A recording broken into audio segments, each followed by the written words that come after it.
across the road for no reason whatsoever. Wrong way. Go. Sorry, I cut the live stream off. It was my fault. I looked at the map and cut the stream off. Feel that wind. Really cool.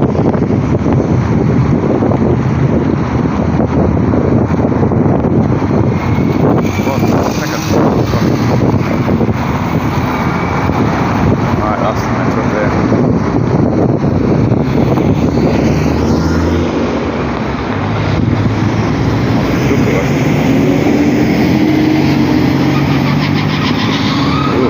Sounds very healthy.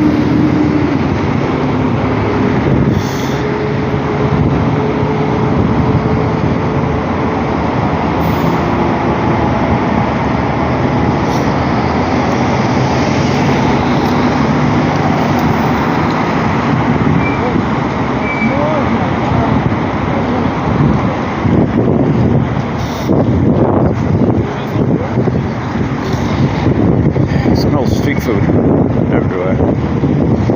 Really nice smell. With charm.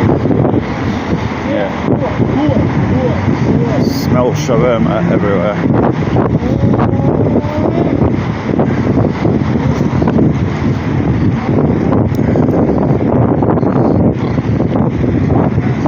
I feel that cold. Oh. Let's cut you through to the bone. I really should have my glasses, my gloves with me. No fault. Welcome back. Sorry I got cut off. I had to check on the map because I was going the wrong direction.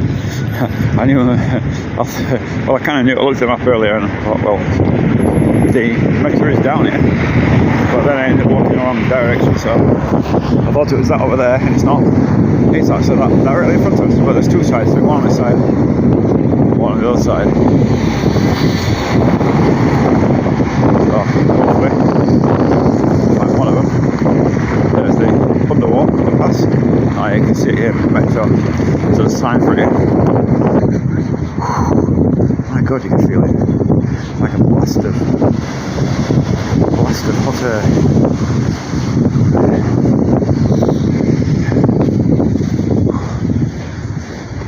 Hello, my Mr. Guy.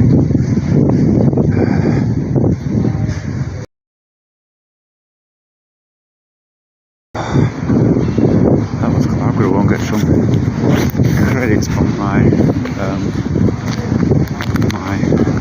metro, but I don't know what I'm sorry. I've got one. I'll show you this. That's a metro card, and you can top it up. It's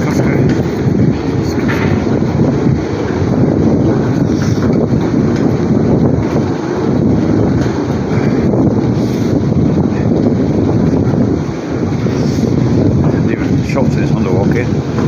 See? Sveji Press. This is fresh news. Flower shop.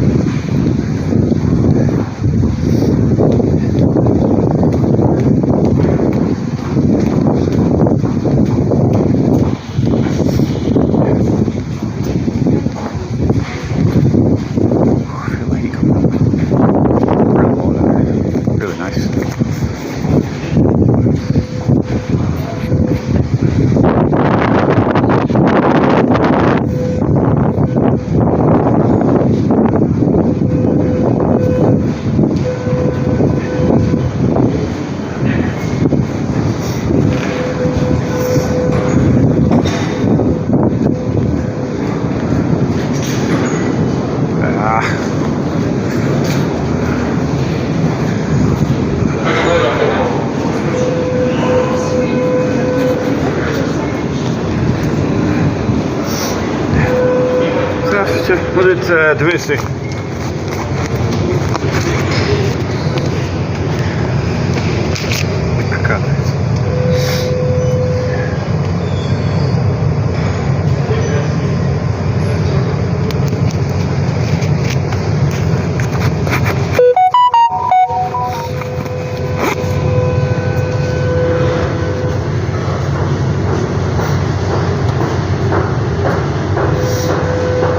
Спасибо. Right.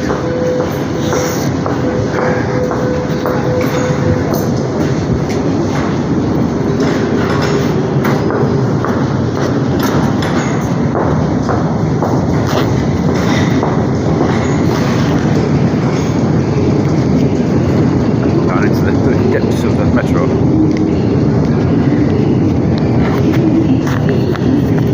Very, very deep metros these.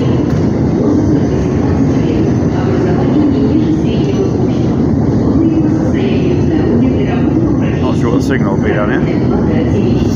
I'm not exactly sure where I'm going. I've got to go to Baltiski, so I've got to find out the way to that. But the map's down here, so.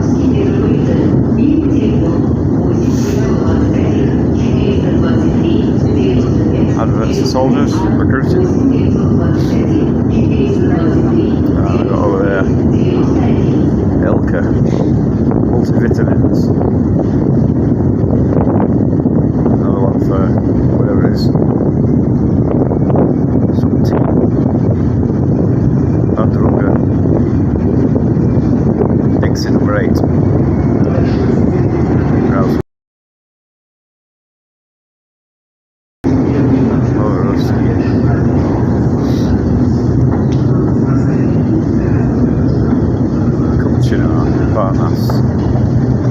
Let's see which one, where we're going to go. Figure it out. Figure the metro out.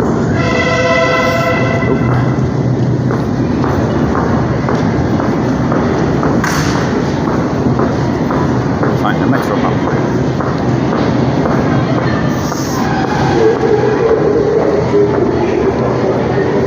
My hands are warm. Look, red hands now. Right, red hands.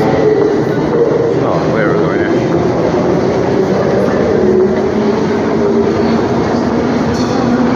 Oh, any direction here.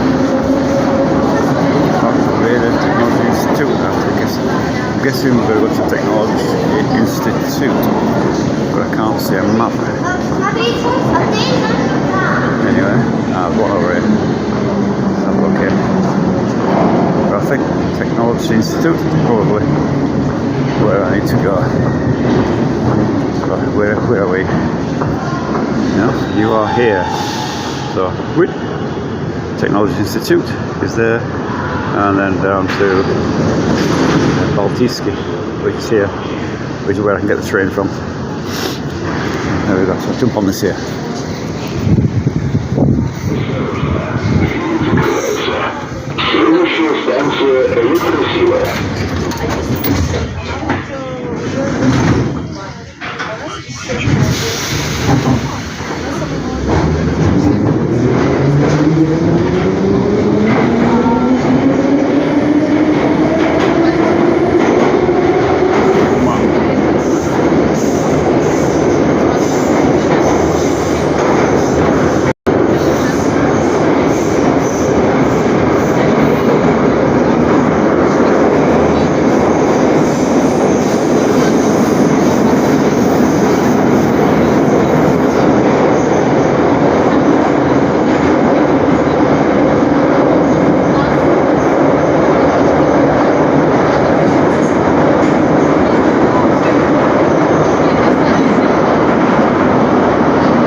Следующая станция «Московские ворота».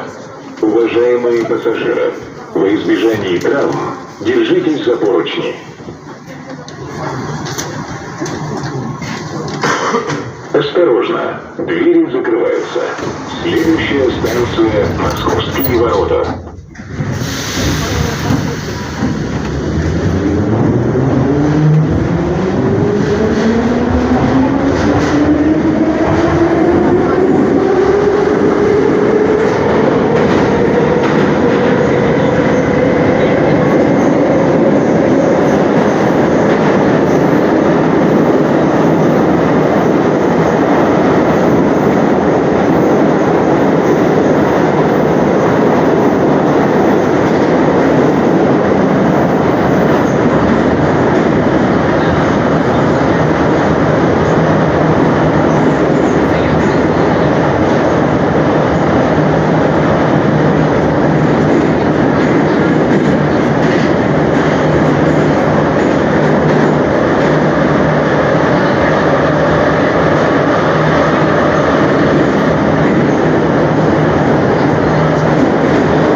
Don't need to get off here, but I just want to show you the metro station while it's on.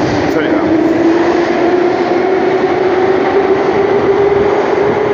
I need to carry on a bit further actually, but so we're here. I need to go to here, and then hold this gate down here. So take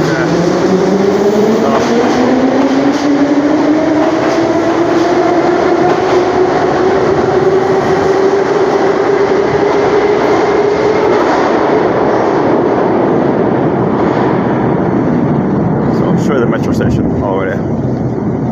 It's a nice station.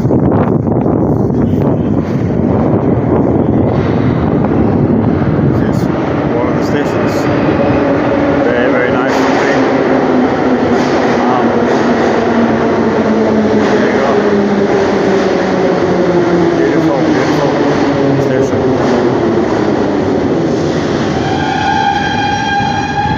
So, jump back on the metro. Go down to the next one.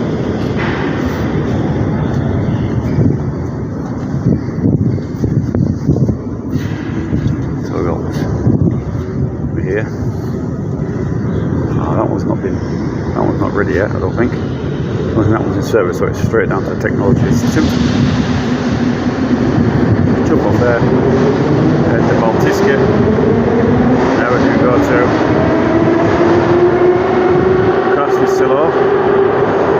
Sketch Gorel was where I go. Make sure you get on the right train and it turns left, otherwise you go the wrong way. So that's the plan. So, jump on this.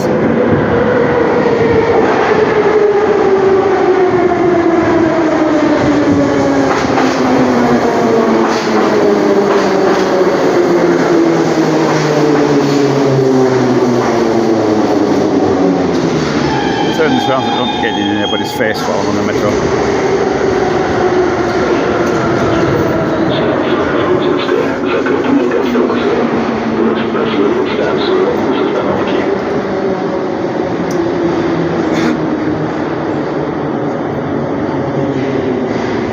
Осторожно, двери закрываются.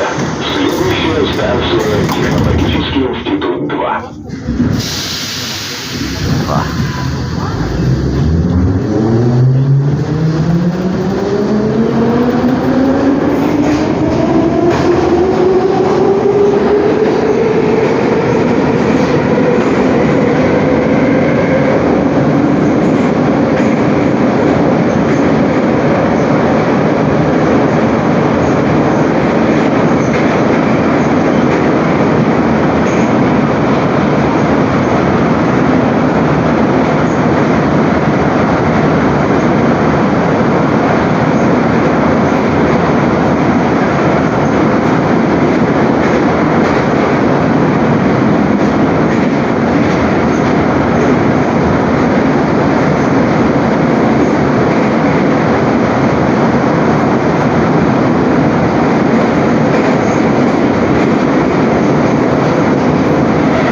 technologies to go in out direct.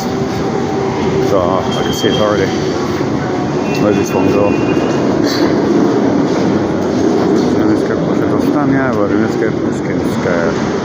Don't really want any of them, so we need to go to the other side.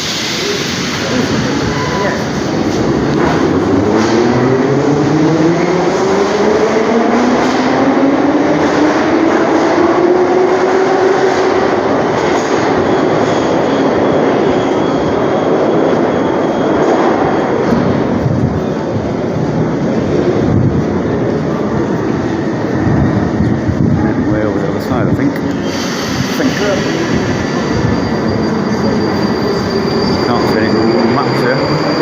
Figure out where I'm going.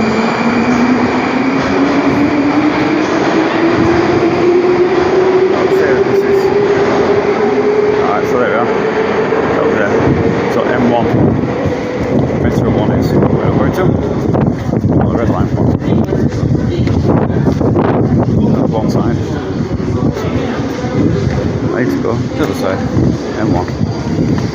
So, it's signposted there, prospect for Taranov, Cappuccino, so, not that way.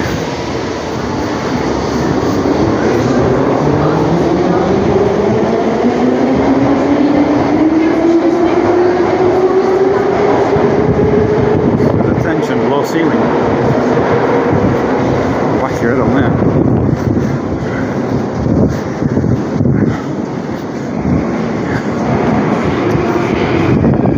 Which one goes to Baltiski?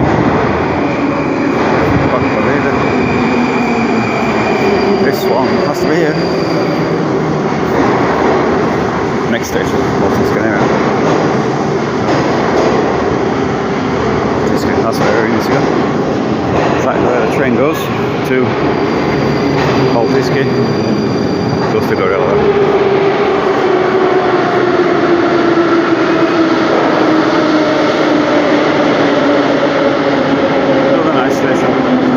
It's a modern train now, much quieter. I'll turn around again. Осторожно. Станция Балтийская. Поезд следует до станции Автова.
Станция Балтийская. Выход к Балтийскому вокзалу. Следующая станция Нарвская. Уважаемые пассажиры, уступайте места пассажирам с детьми, инвалидам, лицам пожилого возраста и беременным женщинам. Поезд следует до станции Автова.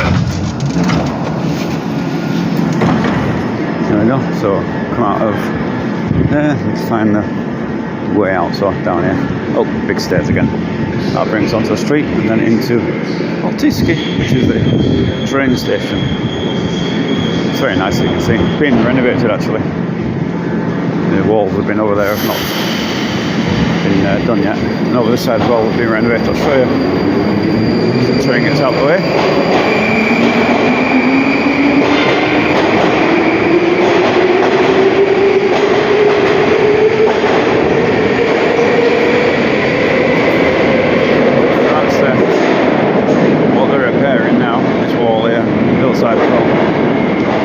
New modern trains are much quieter inside, but you know what, I kind of like the old Soviet ones better. Which ones do you prefer? Somebody tell me in the comments, which one do you prefer? The quiet modern one or the Soviet rattly one? I like the rattly one myself. It just feels like you're travelling. So up these stairs now, big way out. These are the stairs I came down with Oscar Spine actually. Up. If you remember when I did a live stream with him. I think it's the weekend. Out to the outside, out to the cold again.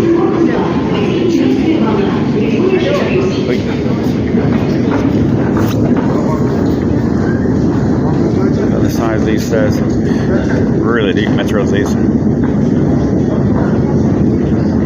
Really, really deep. All these fantastic lights.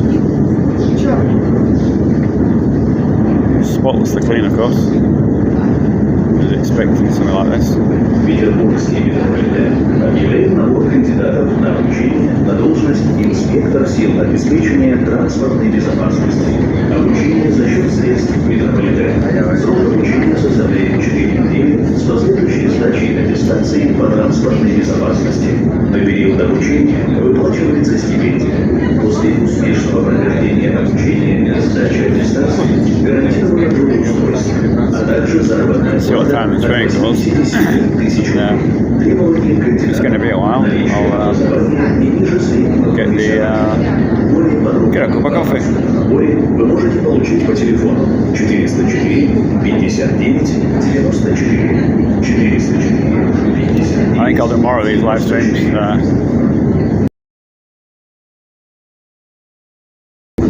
Get the bus.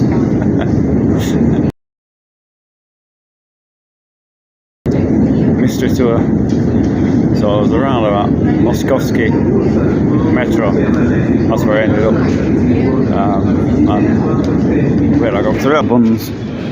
Whatnot. Let's have to take up here.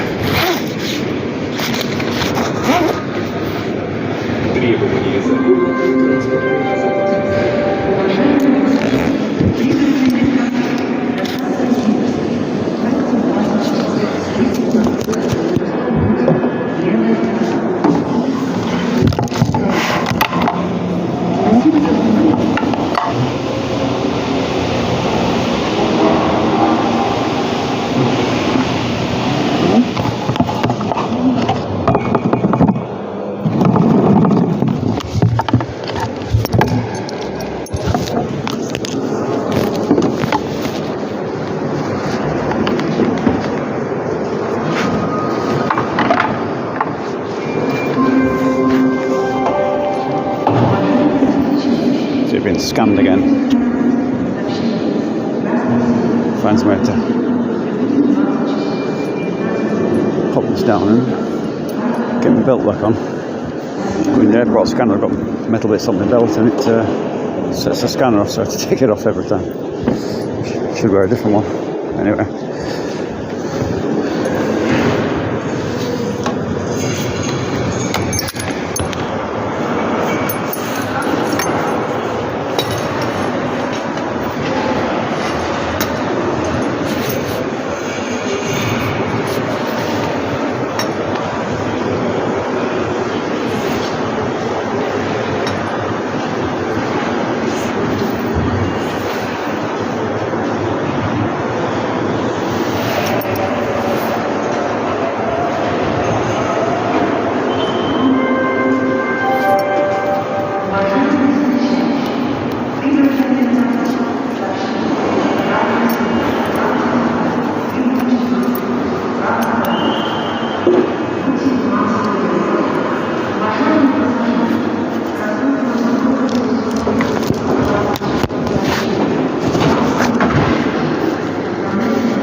Right. All my days. Test station looks spotless. It is spotless, it's clean. It's a train station actually. And then what they've got now is baggage scanners now because of the security threat to certain people sending the threat of terrorist activity because of certain unscrupulous countries sending things through. So we've got three choices here actually to get a ticket. You can go there and buy a ticket from there, or you can go to the woman and ask for a ticket, or you can get an online ticket with a little app I've got. So it's not really an issue getting a ticket. Never tried one of these. Let's try it.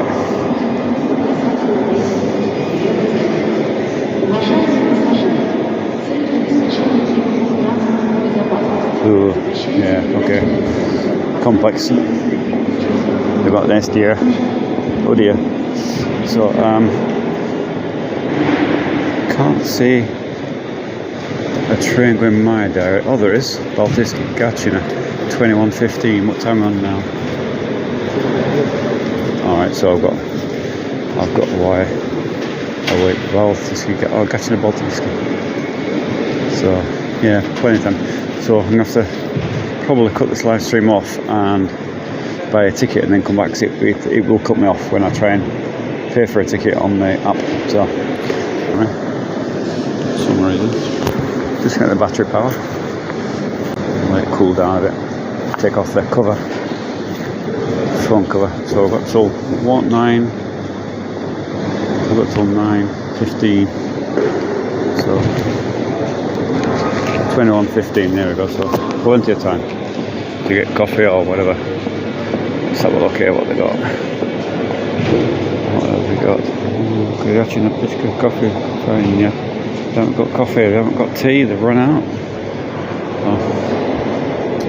They've got somewhere else with all the things that they sell for travellers, knickknacks, and whatever, flash drives and what have you.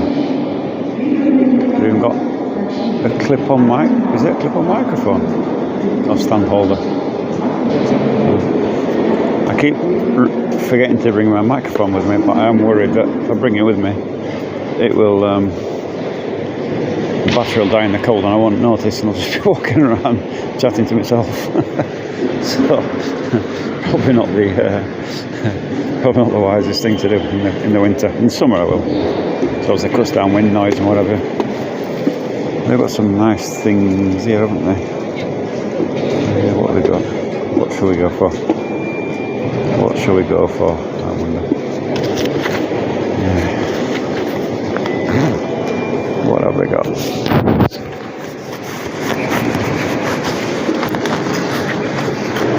Shipari.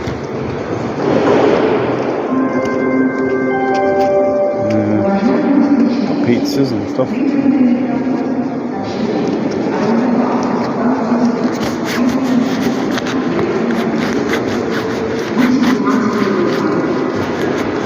Oh, lemon pie. That's interesting. Lemon pie. I like lemon pies. You don't know. Здравствуйте. Может, капучино? Какой? Большой, маленький? Большая. Большой? Да. Гулять, да гулять, правильно. И лимон пирог. Один или парочку? Один. Все?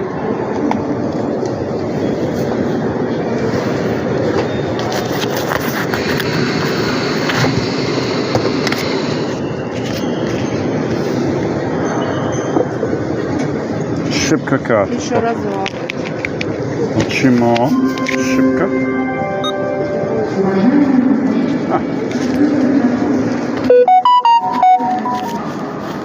Сахаром, кофе без? Пожалуйста, да. Пойдем. Спасибо. Нужна крышка? Тебе нужна? Не надо. Нет?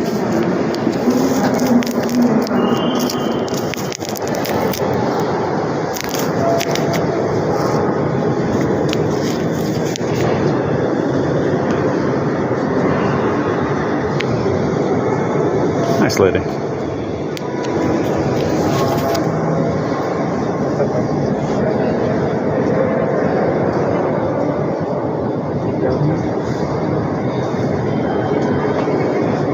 Спасибо.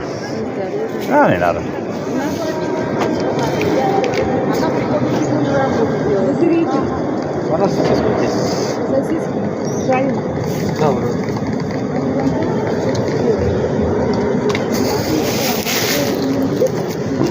Подогревать?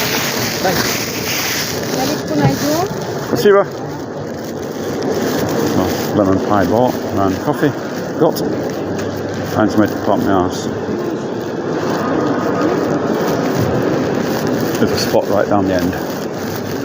Let's get on there.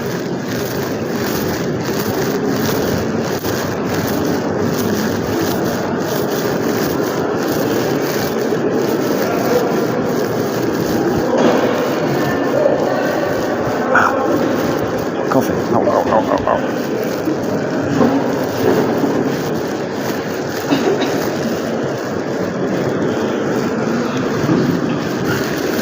They even have coffee holders in the thing so don't knock it flying.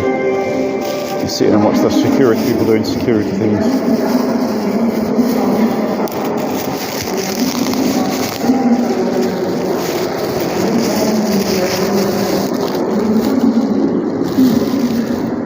Lemon pie. Lemon bun.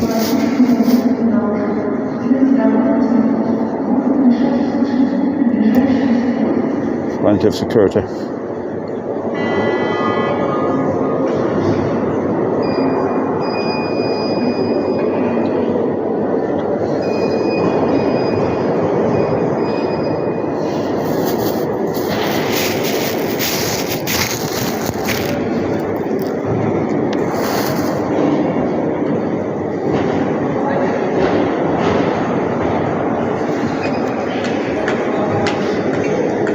Not sure what these lockers are for. Baggage, I suppose. Police.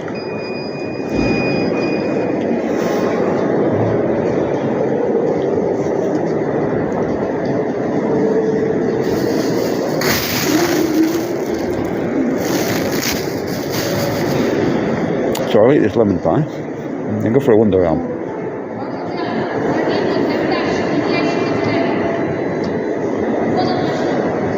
Россия Толе. Санкт-Петербурга. Балтийский вокзал.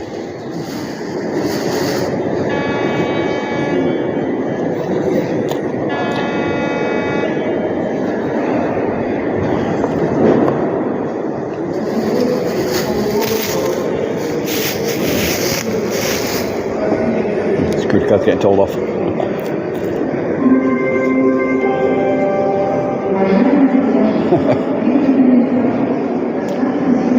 Whatever they're not doing, they don't like it, tell them off.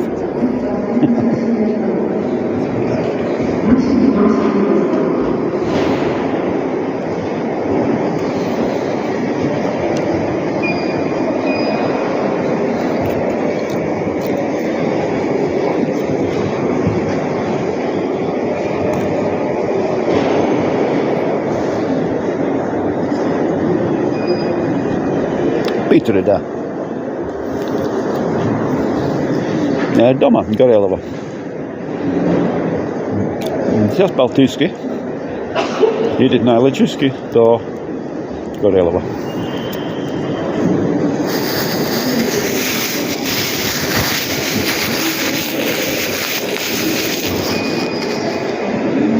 My bun is finished and now I'm covered in bits. That's how do it. Балтийский вокзал. I'll show you Балтийский вокзал. Did something there.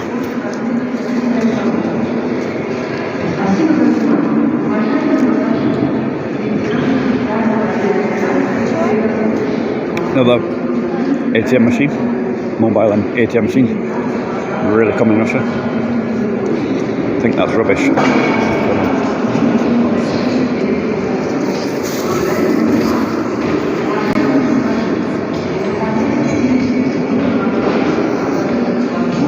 cafe there. Bit cheap in that one. The baggage place, people coming in. You got the, you can pay at the window, the woman. Or you can, one of these terminals, I had a look at and went, nah, way too difficult. Even the missus, she's native Russian and she struggles with them things, so. Right. So, 100 акцент от тебе, откуда ты? Я англичан. Англичан. Но российское гражданство.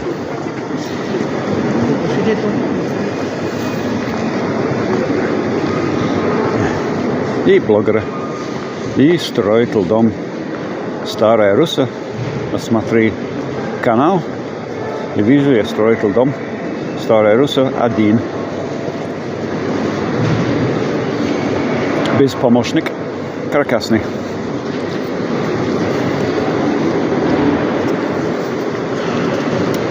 So, for the English speakers, just telling this guy that I'm an Englishman and I live in Russia and I'm building a house in Staraya Russa alone, without help. So,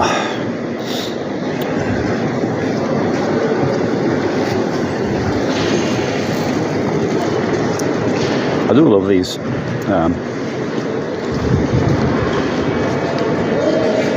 No, I live in Russia. Живу в России. Российское гражданство получить давно. 15 лет.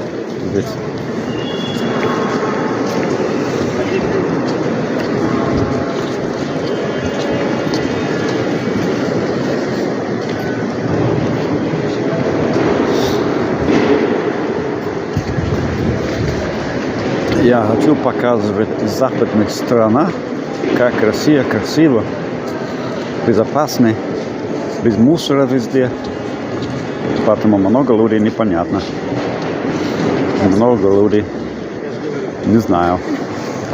Думал западная страна, думал это криминальный или наркотик, или что. Но это неправда. О, и нет туалета, конечно.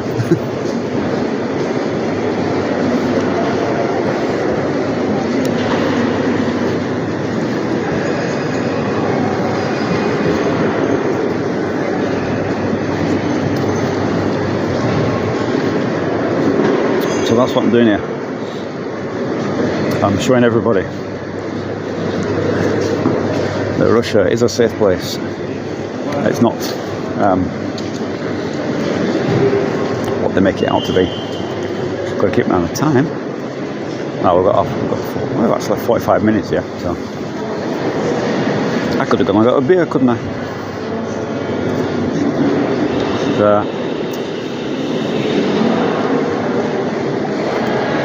To find a tactical spot to sit and people watch. Another what subway there, look. I thought subway had packed up and gone, but apparently not, unless they just kept the name. Coffix. I don't know what Coffix is. I've never heard of Coffix. I guess it's fix of coffee and toilets.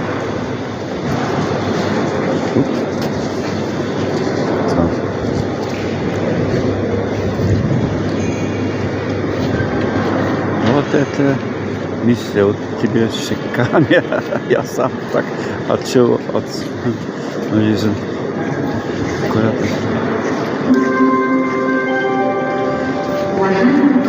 Но это очень строитель дом один. Это очень сложно.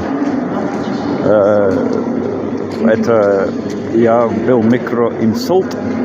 Поэтому работал 16 часов в день, делает этот каркас. А сейчас отдыхает зимой.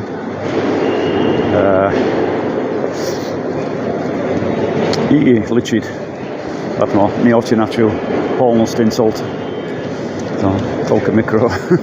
Здесь достаточно.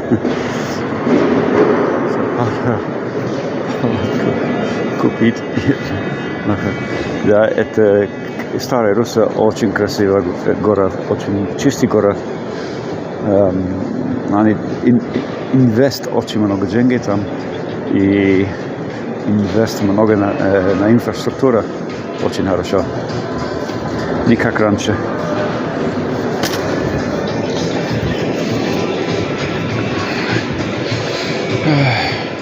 Но есть российское гражданство, может получить дерево бесплатно и строить дом. 150 кубов один раз в жизни. Я смотрю мой канал, вижу, я делаю видео от этого дерева и какой закон. Я думаю, это закон Российской Федерации, закон 30, наверное. Получить дерево бесплатно.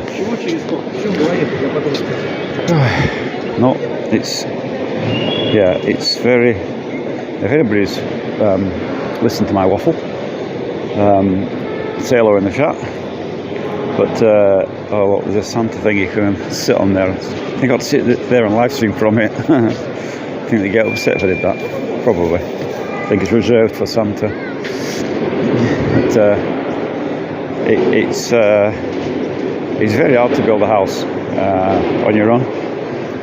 Obviously I had the wife with me as backup, but she was only doing things like, making a tea in the background, stuff like that, She did help with a couple of walls, but she had a childhood injury and she had a major spinal injury, so she must not lift. No, she would like to, but I prevent her from doing anything too heavy. It's just asking for trouble, innit?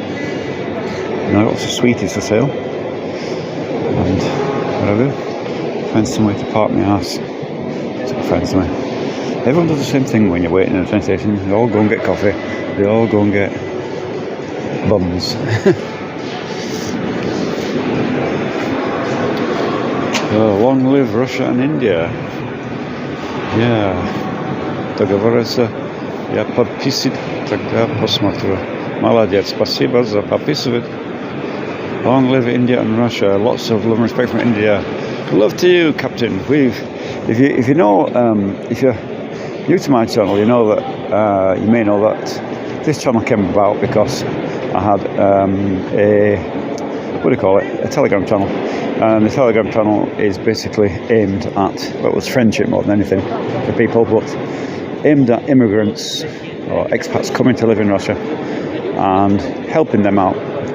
Where to do this, where to do that, what documents you need, how to do it, all that kind of stuff. And it's grown into a nice little community of, I think we're over 500 now. It's 600 and something, and we got hammered by a Ukrainian hacker who took the entire Telegram down, deleted everything, made a mess of it, really destroyed the channel, which was only to help immigrants, nothing to do with politicalness.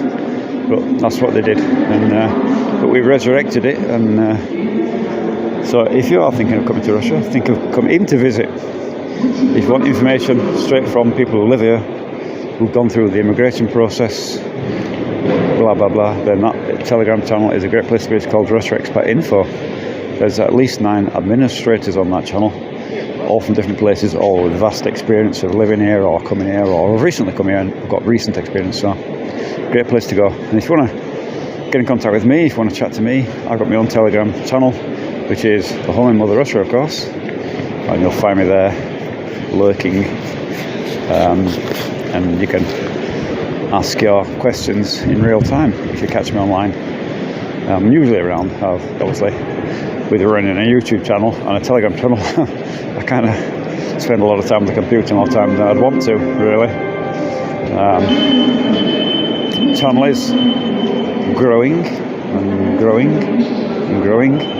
It's getting nice now, and it's getting to a point where it's but I've got a lot of content on there. There's a lot of shorts being done. The shorts, I've got shorts scheduled for a day until the end of February, so beginning of March. I don't want to blast everybody with millions of shorts, but there's so many on there, and I'm working meanwhile. I will be throughout the winter time while I'm resting in St. Petersburg. you know, away from the build. I will be producing some more videos. There's some coming up. Some better quality videos. I've got to invest in a much better camera. There's some nice. I'm planning on a nice video of my story, how I got here. Yeah, if nobody knows this, maybe I haven't told anybody on the live stream or even on the channel. But when I came here, I was living off grid. We didn't have electric for at least 7 years. We didn't have water. We didn't have gas. It was a heck of a struggle to live here for 7 years without electric and off grid. So I want to do a bit of that and show you really how being off grid is not as romantic as it looks. It's really not. So there's a video coming out about that. I'm still in that house as it happens, but we're not off grid anymore. We've got full electric now. Although we still haven't got gas and we still haven't got mains water, you know, so we're partially off grid now. But we're going to make a video and I'll explain all that and why we're moving to Novgorod to full infrastructure and not doing the off-grid romantic thing anymore, because it ain't romantic. After I've done it for a while, it ain't romantic. But I've got real experience with that. You know, from solar panels to wind turbines that are crap, generators and all the rest of it. You know, you name it, I've done it. So there is a video coming out.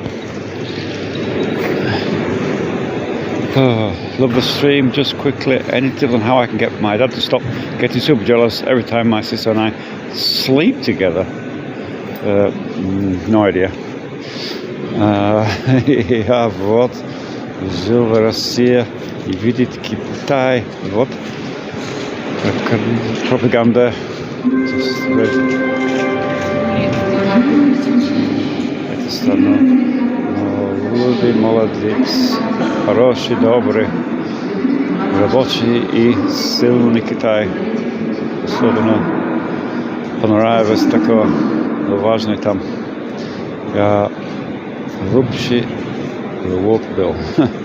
Волк я не знаю, мне интересно волк, это не мой. Это странные люди.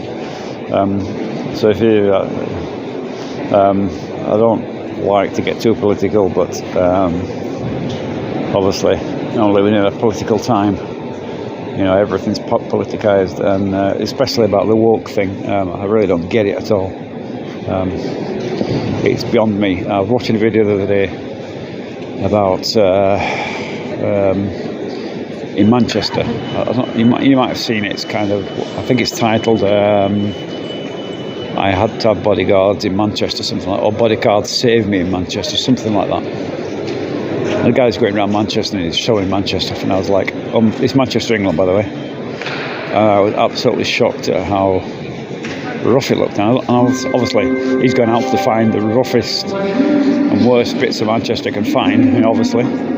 But I mean, some of the things I came across, like there's people. I mean, I don't know if this is the same in every town in the UK anymore. I can't imagine, but they got people dressed in animal costumes, call themselves furries. I mean, what the hell? Is that a thing everywhere now? I mean, people pretending to be dogs and what have you. I mean, got me bonkers. Anyway, yet new walk, shock. Manchester's Crocodile Gardens. It's because Crocodile Gardens. Yeah, that's what they called it. Yeah, I couldn't believe it. I just could not believe it. What I was seeing, I was like, you know, I haven't been in the UK for some years. I think it's about 7 years now. I haven't been in the UK, and I thought, has it really got that bad? Where, I mean, Manchester was, you know, wasn't exactly the safest place even back when I was there in England. And I was actually stationed down in when I was in the army. I was stationed in Wheaton Barracks near Blackpool, Wheaton, and it was quite near to Preston and Manchester. And I remember going to Preston once and thinking, oh my God, this is dodgy. And we went to Manchester. I was like, never again. Never went to Manchester again. And from what I see now, it's 10 times worse than what. And this is years and years and years ago. It looks 10 times as bad now. I was like really, really shocked that it could be anything like that. I mean, it's terrible. Absolutely terrible. But anyway, Crocodile Gardens. Can't imagine calling it that now. Oh dear me. But yeah, have a look out for that video on YouTube. It's he's obviously gone out deliberately to provoke reaction and provoke people and get in their face and get a reaction for YouTube for his clicks, and you know, so he can get his he's obviously earning a fortune on YouTube to hire 3 bodyguards to walk around with him. You know what I mean? I can't even hire the wife to walk around with me. So you know, so obviously he's got to do the old provoke people, and but it was a shock to see that. The furries thing really got me. I don't know whether it's just people are playing at it, or whether it's kind of some kind of weekend fun, or just a bit of fun. But I mean, you can't see behind that furry mask, can you? But it looked kind of quite serious, you know. I was wondering how they go to the toilet. You know, do they cock their leg on the lamppost or what? I mean, I don't know. But interesting to hear. So your opinion is that Europe is a hazard. I've never been to any English nor American countries. I never knew it was this bad. I went to see English countries. Yeah, good luck to you if you want to go to there. Yeah, I am safe here. I mean, what am I going to get done? Attacked by a granny? I mean, Russia is safe. It's the safest, probably. I mean, I'll tell you where I'm going to go now. When the train comes, it's 9:15, so I've got a little while yet. But 25 minutes. So I'm not going to have another coffee there. I end up peeing myself. But you get on the train and it goes to Gorelova, where I live. Then I have to walk up a little bit to the shops across the road. And if I want, I could walk home, but I'm not probably going to get a taxi home. It's a bit late now. And you'll see that I walk from the train station in complete, well, more or less complete darkness, with not a soul around. And look how safe it is. There's no, you know what I mean, look here, there's no homeless, there's no drugs, there's no people running around with knives and alcoholics running about. I mean, it's just, oh, what's that there? What is that? Just seen something there. Alright, emergency calls. What are those then? Ticket purchaser in English. Look at that there. They've got it even in English. Ticket purchase service. Service покупки билет. Ticket purchases. They're in English. So you can see they've got coffee at 99 rubles. It's like less than $1. Blini we've got for sale there. See, I'll show you this, the sign. I don't want to photograph people, but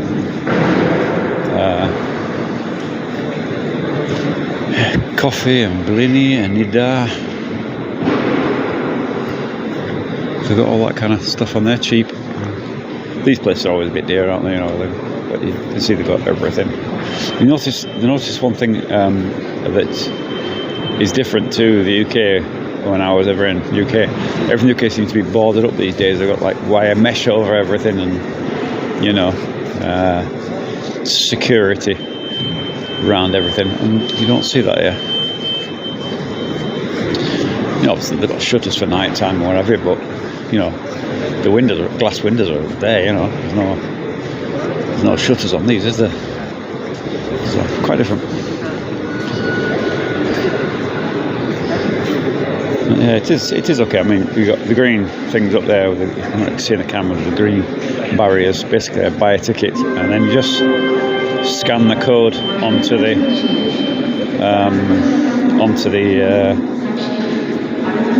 there's a barcode reader on the thing, and you just pass through it. See, mine's at 21:15. Doesn't say what platform it's on. Can't see a platform number. Alright.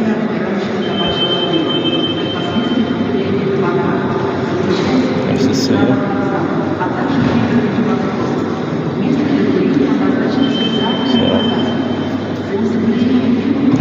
So, there's a, I'll show you this, get a bit closer. we're not yet, it's too cold. Yeah. That's there. So I can zoom in. That's the thing, tells you. I don't think you can read it from here. But it's telling you where the trains are going and whatnot. So make sure you get on the right one as we went to the right place. Easy to get on the wrong platform and end up in somewhere completely different. It should be interesting, but not really planned. I got, what do you call it, it's over here.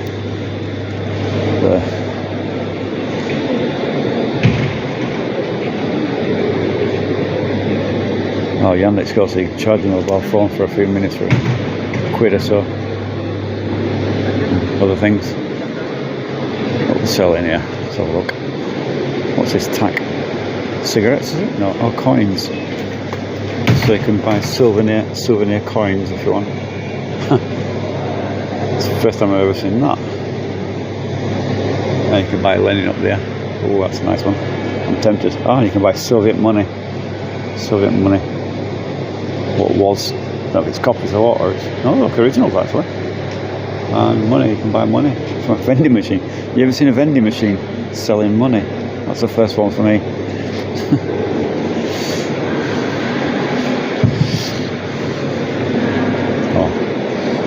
Selling coins, you know, what do you call it, commemorative coins in a vending machine. It's a new one.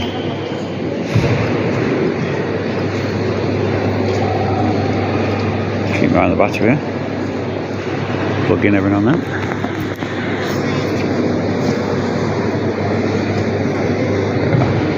We're charging. What time are we on now? Oh, still got about 15, 8, so I've got about 22 minutes left. Pretty much on time here. No. Should we see if there's any Russian bears here? What do you think? We've got rabbits and dogs. Oh, they've got bears as well. Lovely bears. There you are. A Russian bear, all kinds of knickknacks, smart buy adapters, SD cards. Now, what's the price of this? Can you tell me if this is reasonable price in the UK or whatever these days? So 64 gigabytes, micro card for about $9, or £9 for a 64 gigabyte card. Is that cheap or expensive? Probably a copy, but yeah. Well, I haven't bought a car like that for donkey years. What is that? Oh, 32 thumb drives.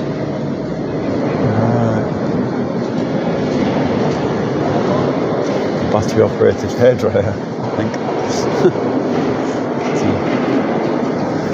Lots of other things.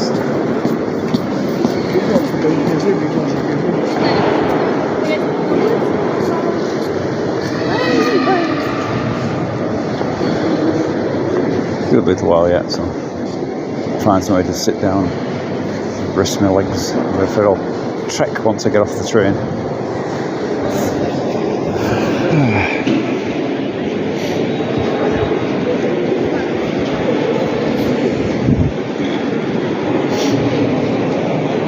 More buns.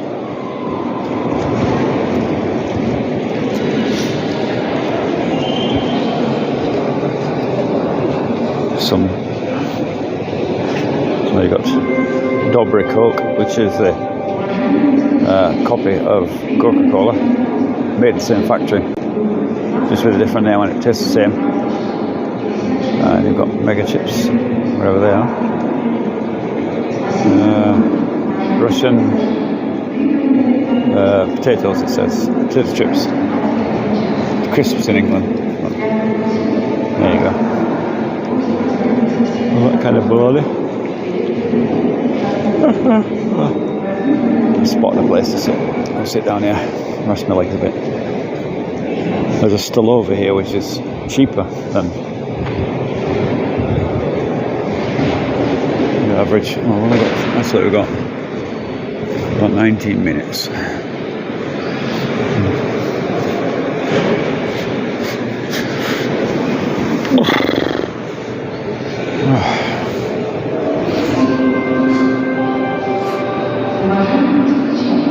So there we go.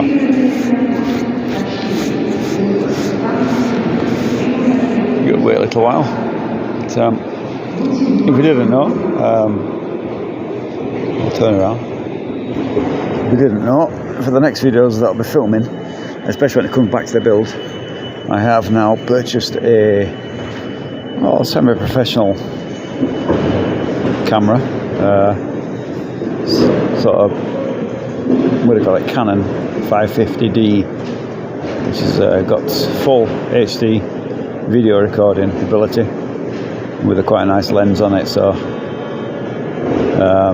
hopefully I should be able to produce some much nice videos once I get onto the build. The first test videos will be about the off-grid living, as it were, as it was. I can't, obviously I'm not completely off-grid anymore, but I can only try and reenact how it was and tell the story of the worst moments in off-grid living, you know, things like that.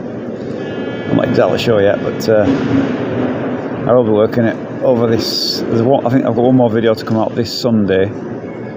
That's due out, and then probably if I get the video if I get it all filmed this week or next week, then it should be out by next Sunday, I'm hoping. So keep an eye out for that. Put a lot of work into that. There's a lot of photographs to go into it, and things like that. So it's kind of going to be very heavy editing, with lots of cutscenes and whatever. So it'll be the first time I've done a video of that nature. So we'll see how it goes. But we've got all the photos have to be digitally enhanced, enlarged to get them to look kind of decent. There's some very older ones. I thought I had a clip of the old wind turbine going, but we don't have it anymore. I must have deleted it a long time ago. I lost it somewhere along the line, which is a shame really, but maybe I'll have another hunt around so I can find it in the archive. So there, that video should be out I'm hoping by next week. And there's a couple of other videos to do as well, and a few shorts to come out. And then once that video's out, and there might be another one as well. I think there's 2 videos to do. That'll be it for the long form videos until the summer really, unless something really jumps out at me. But it basically now it will be over the winter period. It will be live streams and shorts on the channel. That's kind of where it planned. Live streaming, hopefully at least once a week in somewhere different every week. I put a question out on the channel actually, a question out, so get on there, answer me poll, see where you want me to go next, or just a random trip like this. My favourite place, Maria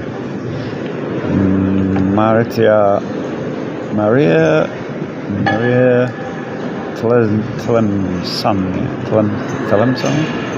Maria. Anyway, hi to you as well.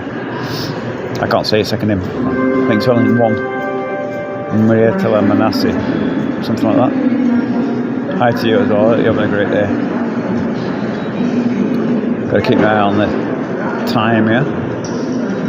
Got about 15 minutes yet. Because at 9:15 mine. I don't want to go out too early and get sort of stand in the cold, because it's cold out there.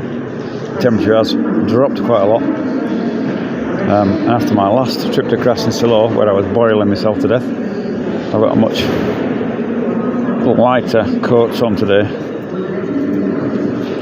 which is good, but also bad, because I don't want to stand out in the cold. So that's one of the things. Trade off, innit? Trade off. It kind of reminds me of a kind of airport kind of thing. At least the loudspeaker does. Echoey tannoy. Yeah.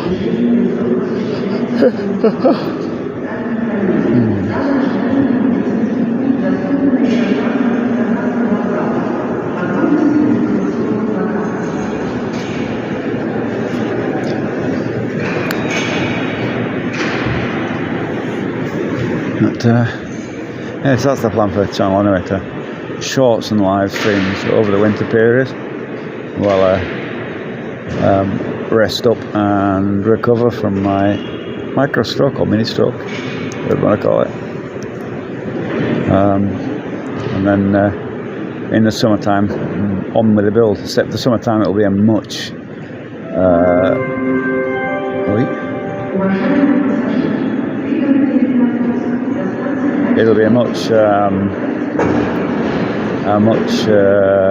more gentle build. I'll not be putting in the hours I put in before, because that would be a bit silly. Some days I'm doing 16 hours.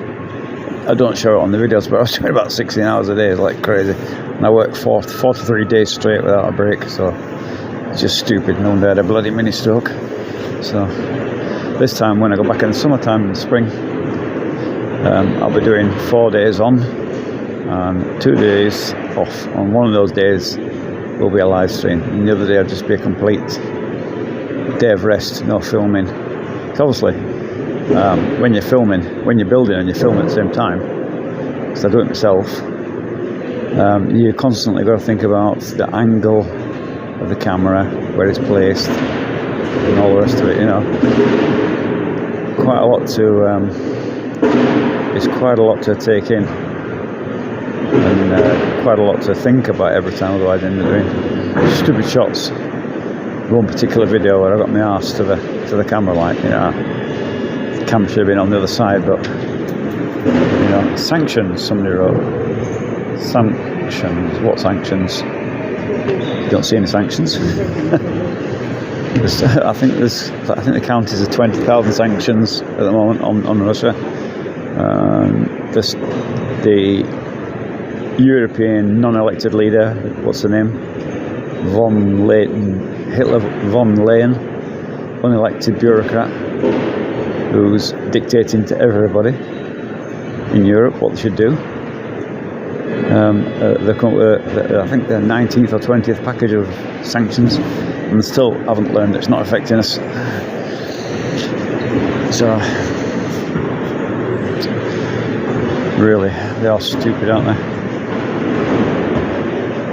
But, Ursula, yeah, that's it. Ursula von Hitler, bitch. She thinks she's bloody Margaret Thatcher, doesn't she? She ain't got a patch on Maggie Thatcher yet. Maggie Thatcher was the ultimate bitch. But this one, Ursula, unelected Ursula, I can't understand how a bureaucrat like that could be put in charge of Europe. Hi, Scott, 116,380, how are you doing? I can't understand how Ursula von Leyen could be put in charge at the head of Europe. Unelected, I mean, how did that happen? Is that democracy? We talk about fiddling elections and dictatorships. That's like the biggest dictatorship in the world, isn't it? You know, and they just sent a message to Trump to keep his nose out of European business. Yeah, righto. Just amazing. I don't think she's on any Jewish payroll at all. I think she's just an unelected bitch. It's obviously, I mean, politicians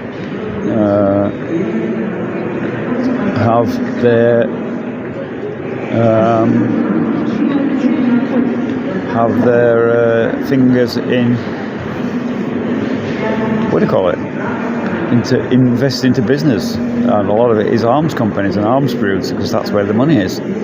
You know, so if you've got a business and you want to sell your products, in this case weapons, then you need something to sell them to, like a nice little war, and you need to create a bogeyman for that, don't you? So, you know, Russia, President Putin, make Russia look be terrible and Russophobic, and people are scared and they'll not whine when they have to pay more taxes to pay for this stuff. You know, unbelievable. What time is it now? Right, it's 5 past, so I have to make my way to the train. I have to just put my coat on a second.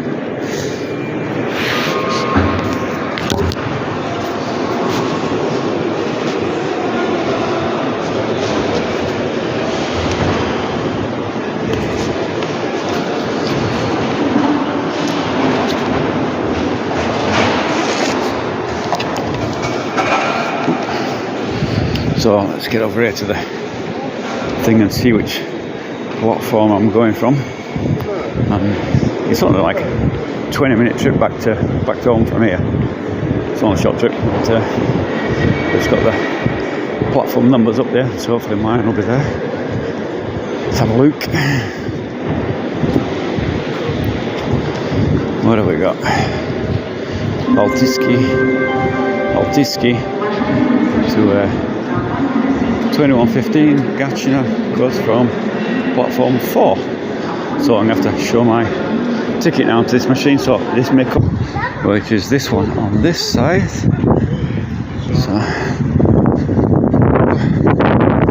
So that's what's here. This one goes to. This one goes to. Which is just chickens in Petersburg. Yeah, Gachina. That's the one before here. So it's on this one here. Make sure I'm in the right place.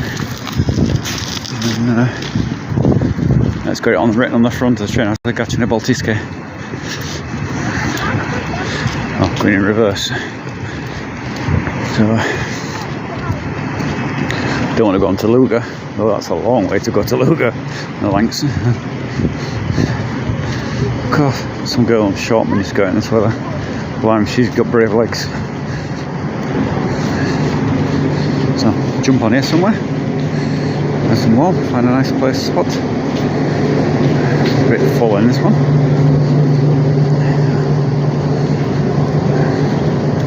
Find a nice spot. Уважаемые пассажиры, выбранный аэропорт до станции Луга отправляется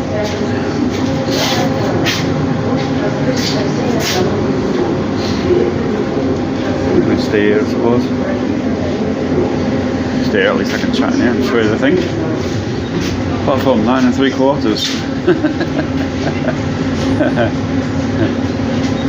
9 3/4.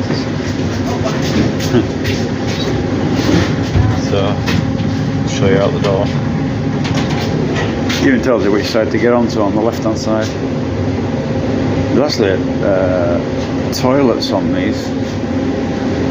Not sure where it is. I think there's a toilet here somewhere. Maybe not. But anyway, there's a toilet on these trains. These are only little local trains. They run up and down. No smoking on trains these days. Thank God.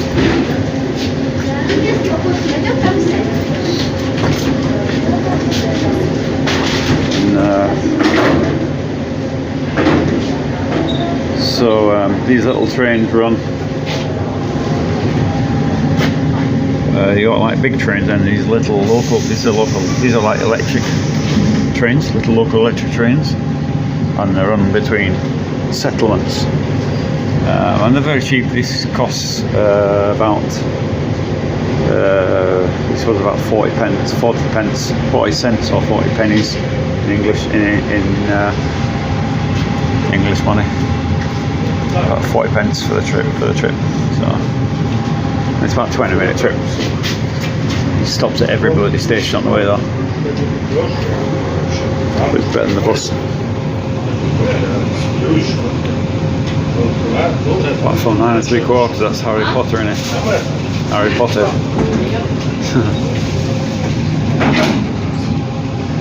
It says on there, don't lean on the glass. Yeah, don't worry, I won't be. Should have got out on time. What time is it now? No, I've got 4 minutes, so we'll see if it goes out on time. Should do. They're pretty good with the time actually. So, and then there's a walk from the train station with this on a little platform really, from the train station up to the shops where I intend to. Well, it might be too late actually. Time I get the shops might be closed. Up to the shops anyway, and then I ain't walking back from there today. So from there I'll grab a taxi. Taxi's about £3 home. About £3 something like that. $3.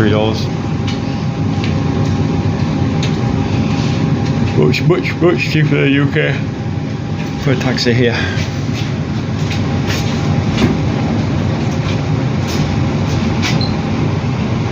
That bloody door is closed, it's cold. Got modern trains though, if you look at them. Добрый вечер, уважаемые пассажиры. Был вам прикачан на Балтийской пассажирской. Запой проследует время отправления 21 час 15 минут. Проследуем со всеми остановками. В вагонах электропоезда соблюдайте чистоту и порядок за курение. Распитие алкогольных напитков налагается крупный денежный штраф. Двери нашего электропоезда работают автоматически. В избежании несчастных случаев не прислоняйтесь к ним и не мешайте их нормальной работе. Уважаемые пассажиры, помните, железная дорога является зоной повышенной опасности. Ни в коем случае не переходите железнодорожные пути перед приближающимся поездом. Помните, поезд, наверное, остановить невозможно. Вас обслуживают локомотивные бригады депо 1020. Желаем вам счастливой дороги. Sounds like we've been taken off like a bloody one of them airplane announcements, isn't it? Telling you all the things that you don't want to know. But, apparently, he said you don't need to close the door; they close automatically without any problems. You can see over there they've got. If you look at those doors, press a button and they open and close. Although this one seems to be staying off for some reason. Cold. Who knows why? Maybe it's got them held open. I don't know. It's not particularly cold in here though. Wait and see.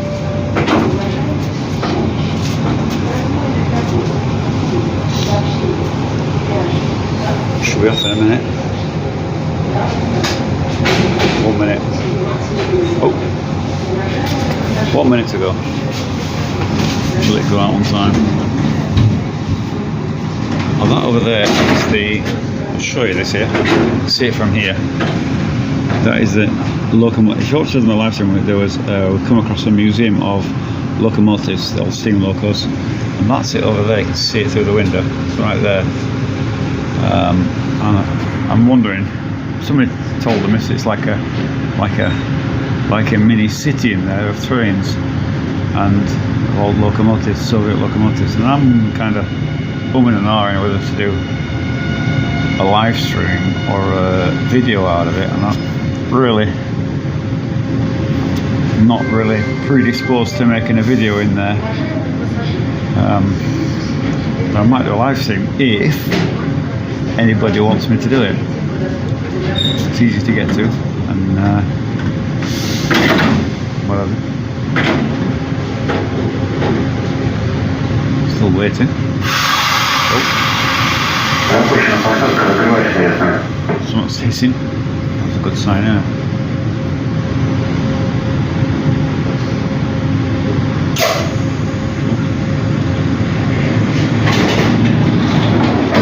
Doors are closed. Nobody else is getting on. We're off. That's it. We're off. Off-ski. Well, it is Russia, so it would be off-ski, wouldn't it? Yeah. At the platform. Somebody on a scooter on the platform.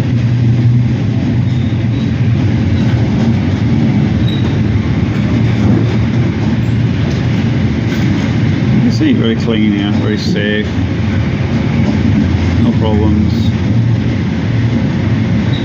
So I think there are some unscrupulous YouTubers who've gone around and done these only in Russia videos where they found a drunk somewhere and made him perform like a circus animal and videoed it, and then got a load of these clips together and made it into these only in Russian videos, which are very popular but complete bullshit. It's not your average life here. It's, you know, they've gone out to find these lunatics, made it out to be that the whole country is covered in alcoholics and whatever. It's even the railway lines are clean. Look. I know whenever I was in the UK, railway lines seem to be covered in bloody crap, don't they? Yeah, look, they're all clean. A bit slow. I think the first place we come to is, I'm not sure, I think it's Ligasky. Like about 5 stations before I have to get off. Something like that.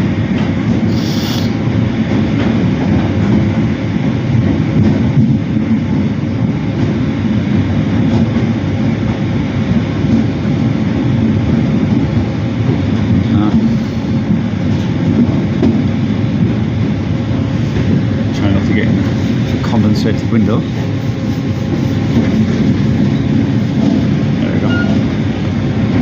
See out, see what's going on here.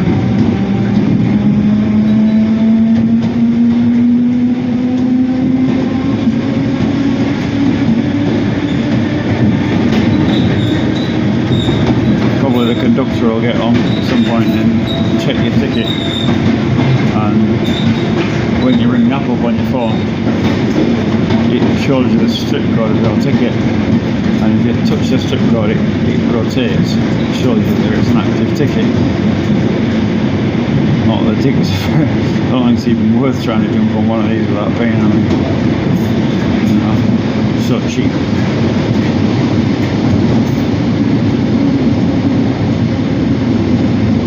I think that's the first station already, probably.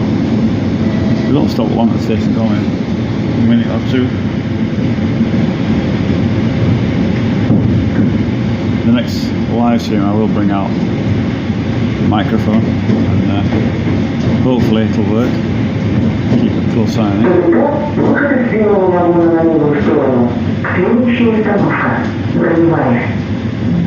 That was следующая остановка. I'm not sure what she said exactly. I don't think it's Ligasky.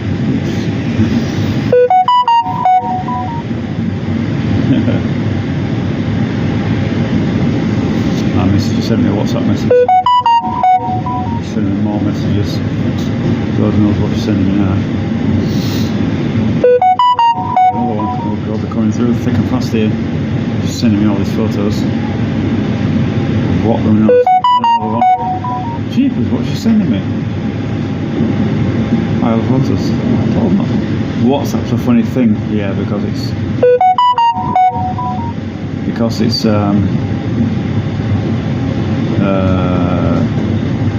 partially blocked here because it's owned by Meta, and Meta, which is Facebook platform, has been designated as well, they won't comply to Russian laws basically by removing illegal content such as child porn and whatever. And because of that, they've virtually blocked it.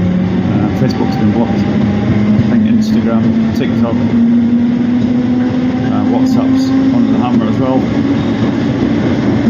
So that's life. But other things are online. Like Russia's now got its own messenger called Max. It's brilliant. It logs into the government web portal as well, so you've got all your, like if I go onto there, I can click a button and bring up my passport. I can click on another button and bring up my driving license and my tax number and stuff like that. Which is pension fund, all that comes up on the things, all digitalised these days. I know people say about we don't want things to be digitalised, and we don't want the government prying on your business. What I'm afraid is a digital age, and digital age, unscrupulous people are using it. So they'll have to clamp down a bit. Just unfortunate. Very dark out there. I'm not sure if you can see anything, so I'll try and get the camera right up to the screen. Going up, going up, going up. You're streaming from Russia. Yes. Streaming from Russia. Going up, going up, going up. Yes, this is Russia. I'm on the train going home from St. Petersburg back to the suburbs, Leningrad Oblast, where I live. I'm just passing through a few stations here. This one is whatever station is that, I don't know. Don't think it's Ligorsky.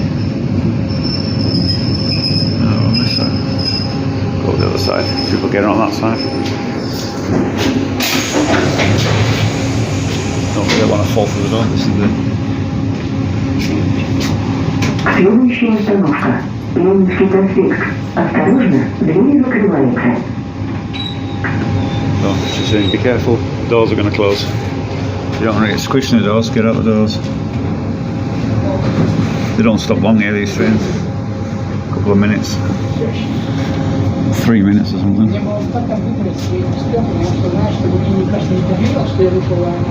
So. That's going up, going up, going up. If you know, you know. Go, go, go. I'm not sure I do know. But you have to explain what going up means.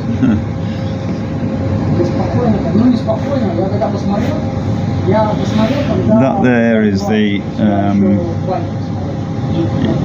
obviously I know where I am, and that there is the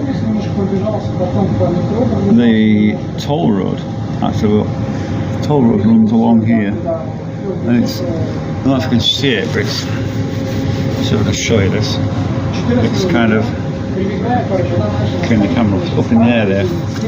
It's up in the air there, and it runs right around there, not there. It runs around there, the new road they built. In fact, you can see actually cars down there on it, that's what they're doing. Obviously with this. That announcement said,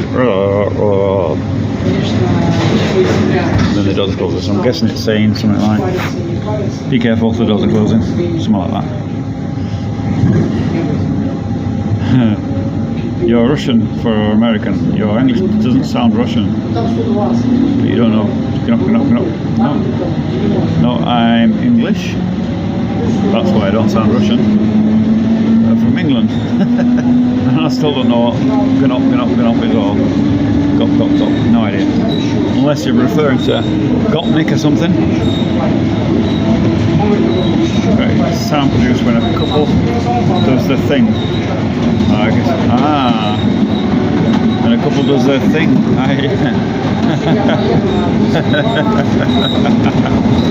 I suppose so. I never thought of it like that. Well done to you. Going flying along now. You see that's the toll road. I don't know if you can see it over there, but that's the toll road there. All the pay booths there. That's the toll road there. Look. Quite expensive actually. Toll road ain't cheap, but compared to Western prices, probably it's cheap. When a couple does the thing, does the dirty.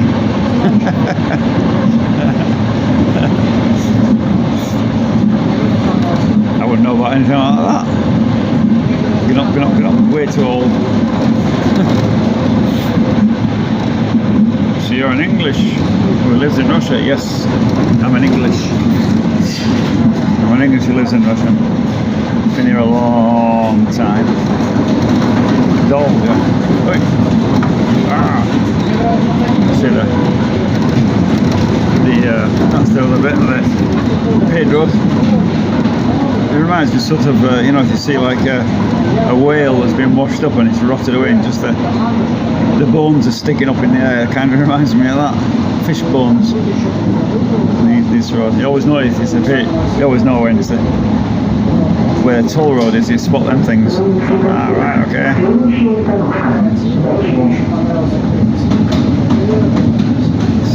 The next train station is something. You notice there's no train station signs. Oh, there is one. No, it's not. Oh, is it? Leninsky Prospect. It's a Leninsky Prospect. Yeah, tiny sign there.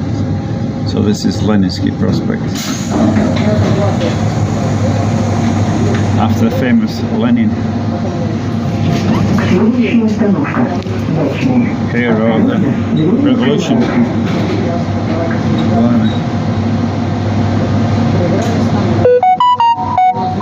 My missus sending me another photo. What's in the photo? I don't know. She has no idea I'm in town because she's not home.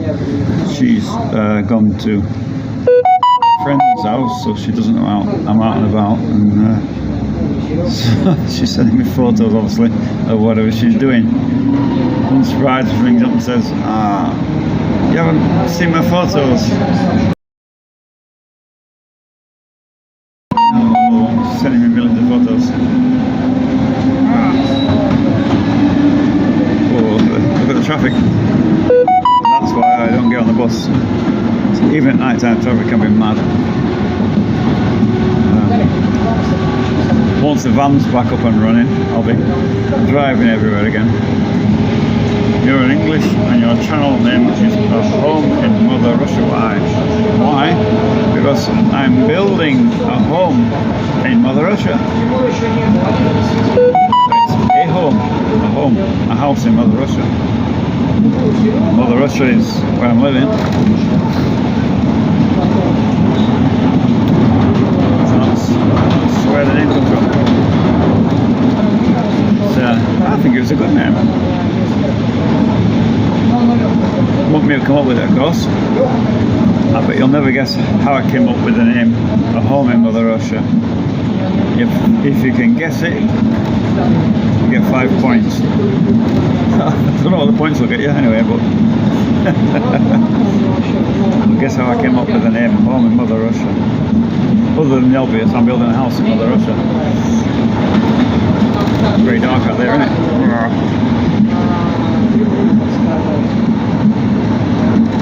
Keep my arm when I go in. This train has got to go to the left. If it goes to the right, I'm on the wrong train. I've got a problem. You have to jump off at the next stop quick.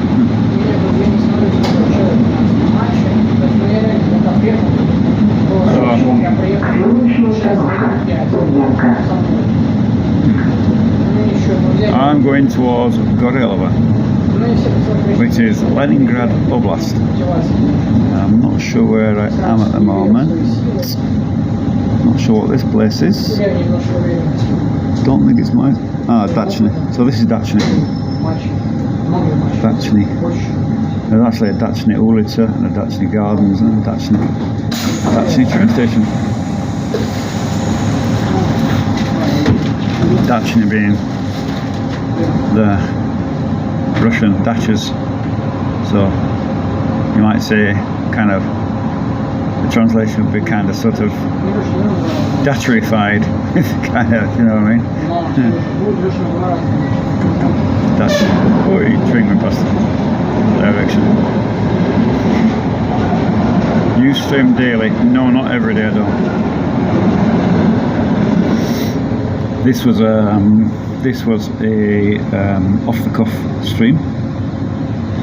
Basically, I was been sat basically. Ilyanka.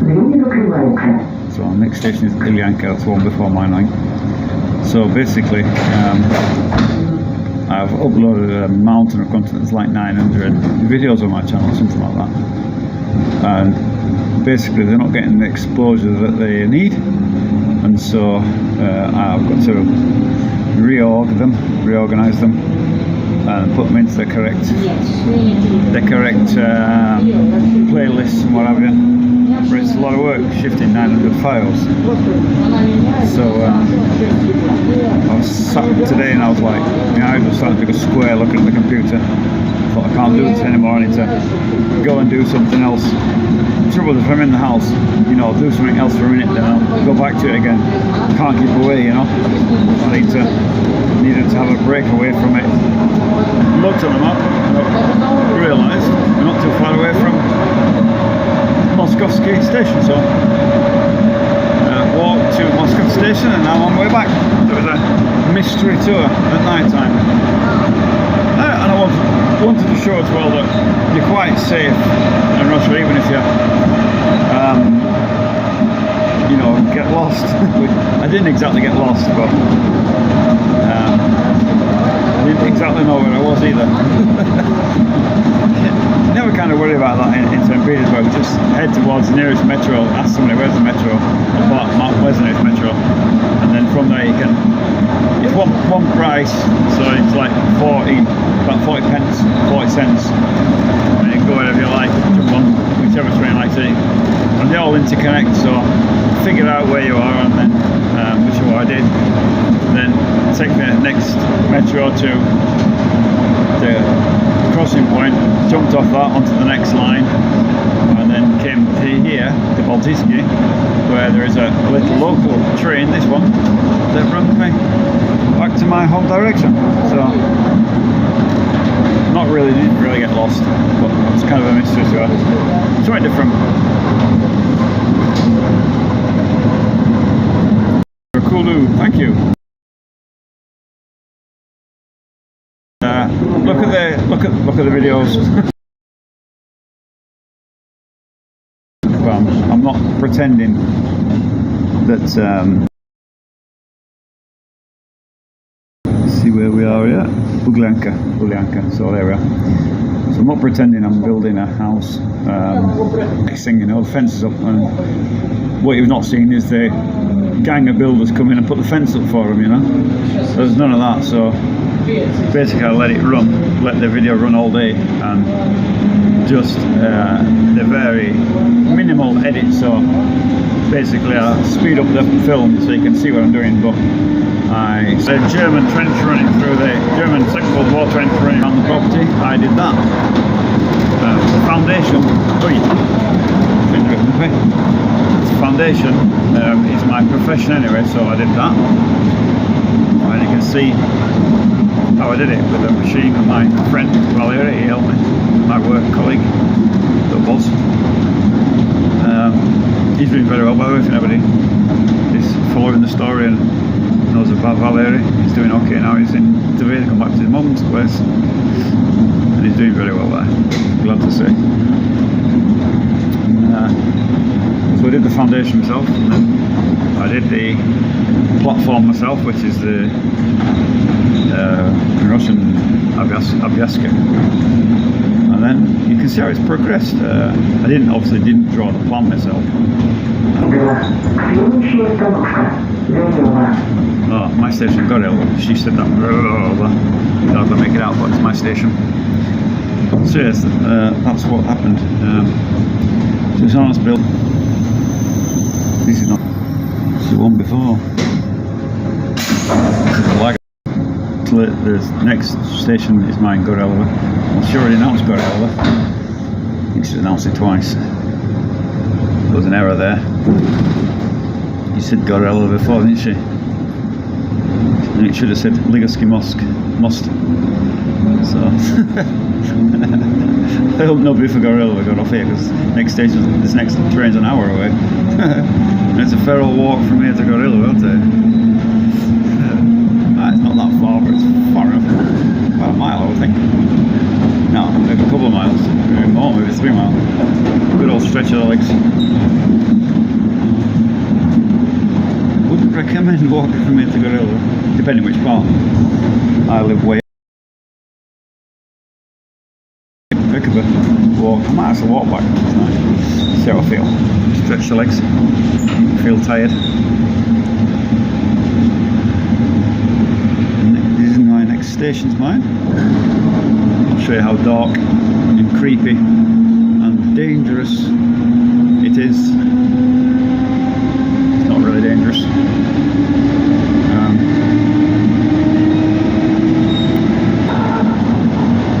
One thing, there'll be a lot of people getting off here. And then it's about a 5-minute walk up to the main road.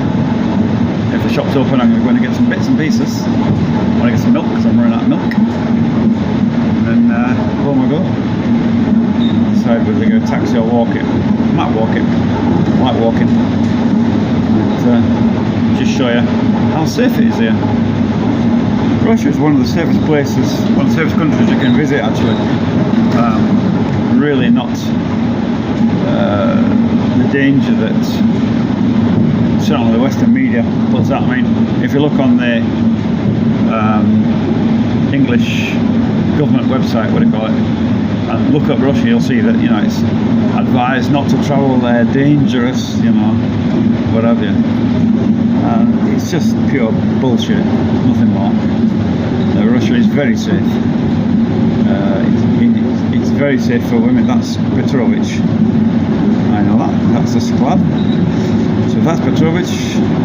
Next to it is Lenta, which is right here. We'll pass it here into big. That's a builder suppliers, and that's Lenta there. You can also see the back of it, but that's a big. Sorry, I'm lying. No, that's a car lot. That's a car sales there. Showroom, car showroom. The next one is Lenta there. On all the lights on there is Lenta. And there's the petrol station up there. We're at the back of that. So that we're running parallel along to Tallinska chassis. That's that road there. Runs along. It's mild because it's not very far, but it's quite slow here actually. I wonder why. Get your foot down. So if you were to get off at the previous station, you have to walk all the way up to Tallinska there. That's Novigorod over there. I did a live stream in Novigorod over there, the micro district. It's right over there. You can go and see that if you want. Live streams are updating the thumbnails and the descriptions and the titles of all those live streams. But it is taking time. So I put out a lot of content without really. I guess I put a lot of content out because I wasn't really aiming for monetization. I just put it out there just to show the country off.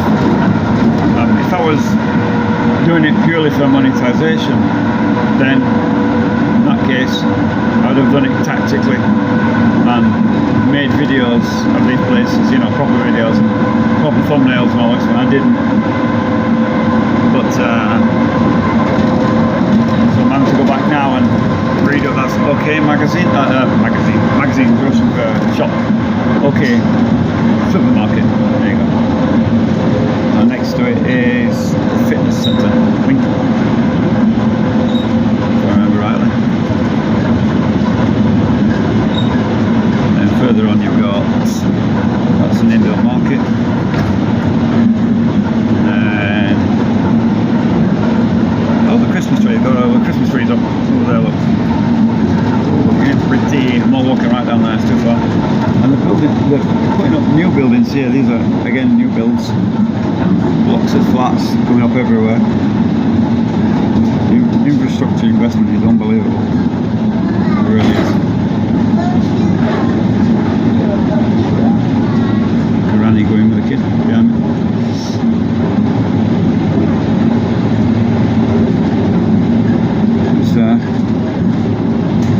Just coming into Gorelva now. That's the, I can see what used to be Shell before all the sanctions. After sanctions they overtook them all and renamed them all to Teb Oil, amongst other things. That's one of them over there. That Teb Oil wasn't a thing before, and I think Shell and BP both pulled out of Russia under sanctions and under protest, and they lost all their assets basically. They sold each station for like £1 or something. They were basically claimed by the government and privatised. Oh, I didn't know that place existed. That's second-hand parts. Didn't know that. Scrapyard. Interesting. learn something new while you're out and about, don't you? Speaking of, I got right there, I don't know where it is now. So this is going to Gorelova, main road. That's the road to Gorelova and to Aninska. So I can get the van running. I tend to do a video on Aninska at some point. It's a little cottage poselek up there. Well, the big one actually. I put a lot of foundations in there over the time. This is my station. I'm on the wrong side of course.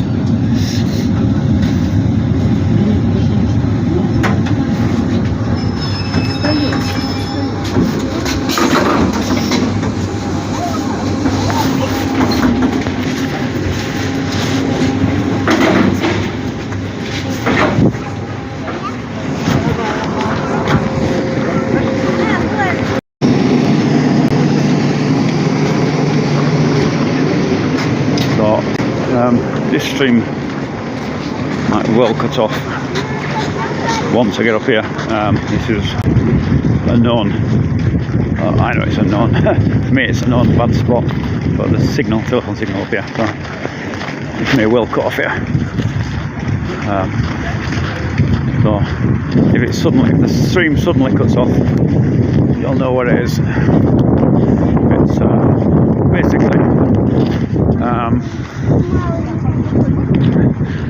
basically, I can't tell you why it cuts off, but anyway, you can imagine what the situation is here. Certain things that fly about use certain frequencies, and it happens to coincide with telephone's frequencies. So when these things are about, they cut the internet off, and this is renowned for it right here. So it's very slippery. Do not want to go ass over tit. Really don't. Really don't. Be careful. So this is the station at night. You can see not a lot here. Ooh. Nobody here, hardly. But you can see it's safe. Nobody's going to come out of the bushes and jump on you. I wish somebody would jump on me, particularly a couple of blondes would do very well. But,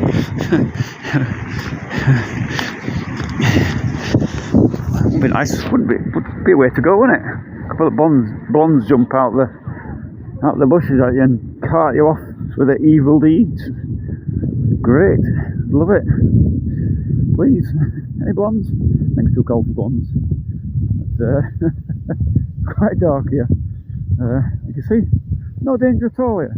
You know, this really is the backroads, rural Russia. I can't say it. It's been all cold. It's cold there. Rural Russia. It's going to go up now, yeah, to the main road, and then a hook left, and then straight up. Where I live in the forest, so I keep it going. So I keep the stream going. I'm not sure if the stream will keep going. I do not know what the situation is today on the internet. If I had the other phone running, probably better, but this one I don't know. So bear with me. It may suddenly cut out. Like I say, down here is a known bad signal. And, I don't know. What's going to happen. I was planning actually to go down to, I was planning on going to Novosili today. There's a whole micro district down there, and it's not far from there. You could in theory walk it, but it doesn't really appeal to me to walk that far. But I did a lot of foundation work down there a couple of years back now, maybe 4 years ago, maybe 3 or 4 years ago. A lot of foundations down there, small houses, and house foundations, you know. And now the whole area has really been built up. I mean, it was like police car or something. Where's an ambulance? An ambulance. Still. yeah, they were putting, we were doing our tiny little 3-metre piles down there, they were putting 20-metre piles, huge things, like, you know, blocks of flats to underpin the whole thing.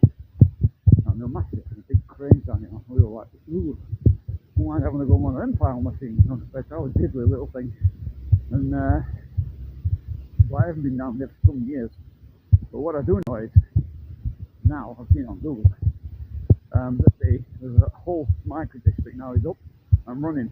And I wanted to go down there today, that was my plan for it. I'll go down to Novosilly and live stream straight from there and show you this micro district. But unfortunately, my plan was sabotaged by my wife because we've got a neighbour friend, not close neighbour, but sure, next street down, and basically she's a lone woman, a widow, and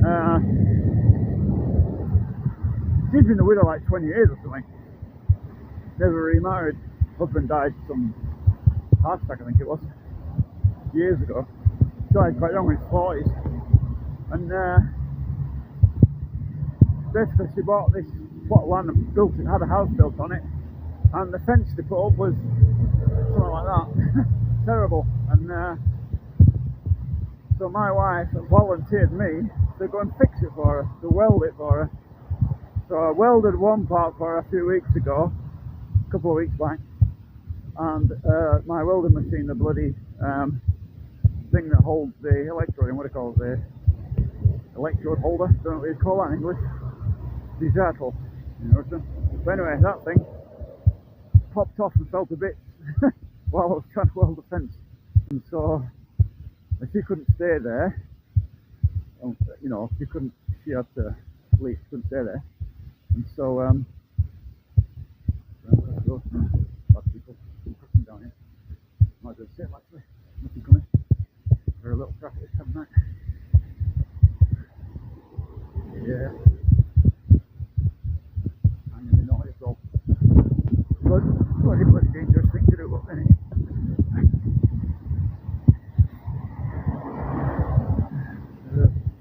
Anyway. Bad boys. What's they gonna do when they come for you? So I went. So I had to go today. She was up there again today because she don't live there permanently. It's only a summer house. It's not a full-time house. So I was volunteered to go up there today and finish off the fence, which is basically re-welding. Basically, they put like metal posts in the ground and then put metal pieces across and then attach sheeting, you know, corrugated sheeting to it, and that makes a fence like common is everywhere. But it's really low quality metal, like, you know, you put the welder on it, like, turns a big hole. So I got hold of some really fine electrodes, and I had it on the lowest amperage I could get to weld the damn fence posts back together. And I went back today and finish it off. By the time I got finished, it was like probably 3 o'clock. So like, I can't go now to Novosilly because I know it's a micro district, but I'm not sure how much infrastructure is there, whether it's lit up at night or not. I don't know whether it's still in the building process or whether it's fully complete or not. And because of that, I don't know if it's going to be lit up. And so I couldn't go down there today and live stream from there in the dark. So I sat around this afternoon thinking, what can I do? I wanted to get away from the computer, obviously. So I thought, you know what, I'll come down here. I grabbed a taxi to here, jumped on the bus. First bus I saw, didn't look at the number and just see where it goes into Peter, you know, into Peter. So and I went into St. Petersburg on that bus, not knowing where it was going to on a mystery tour, and it dropped me off somewhere around about Moskovsky metro. So I went to Moskovsky metro, and then we're back, as I said earlier. So kind of a mystery tour, why not? But you can see, you know, this is rural Russia, rural. We're going to rurally bit now, and again, no danger. You know, I'm walking on at night on my own, Englishman, speaking English.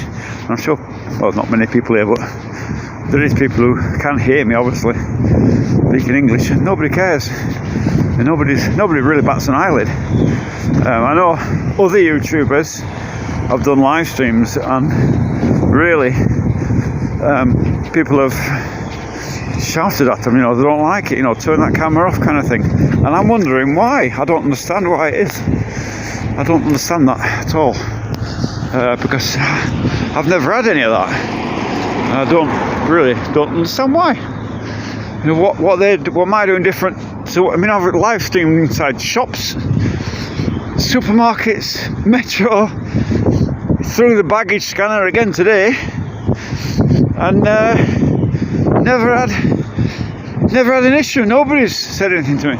Maybe it's because I'm discreet. I don't have a big gimbal thing, a huge camera poking out. You know, people feel intimidated by that. The way I do it is I keep my phone near to me, and if I go into a shop or something, then I just bring the screen really close to me so that nobody can see it. They don't know, they just think I'm talking to a phone, or they don't know that I'm actually live streaming. So maybe I'm being a bit more what do you call it, secretive, a bit more discreet than some other YouTubers that have had problems, you know. I've even seen YouTubers in England on YouTube, you know, live streaming or making videos like that typical like guy in Manchester, and they're all shouting at him, "Don't film us, you can't film us." And there's some Asian people there in the old what do you call them things, big black capes that they wear, what do you call them, not hijab, the other one, the full thing, you know, with just their eyes showing. And even they went out and said, I watched YouTube's video, and they started shouting at him, saying, "You can't film us, we're not giving you permission." And he said to him, "Well, I can't see anything, it's only your eyes showing." And they're like, "Oh, well, still you can't film us, we don't give you permission." Although you don't need permission to film in public. The same in here, actually. You don't need permission to film in public, so, you know, there's no problem. And most of the shopping malls, if you go in them, really couldn't give two monkeys whether you're filming or not, or whatever you're doing. I went into with Aussie Spy from, if you watched this video, we went into Lenta and OK, and also we went into Leroy Merlin, which is a builder supplies, and went in around there, and nobody batted an eyelid. I think security guard gave us a sort of sideways look, you know, what are you up to, you know, spies.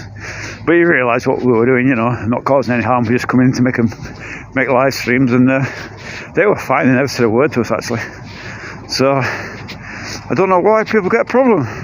Maybe it's because maybe I've been here a long time and I can talk to people the way that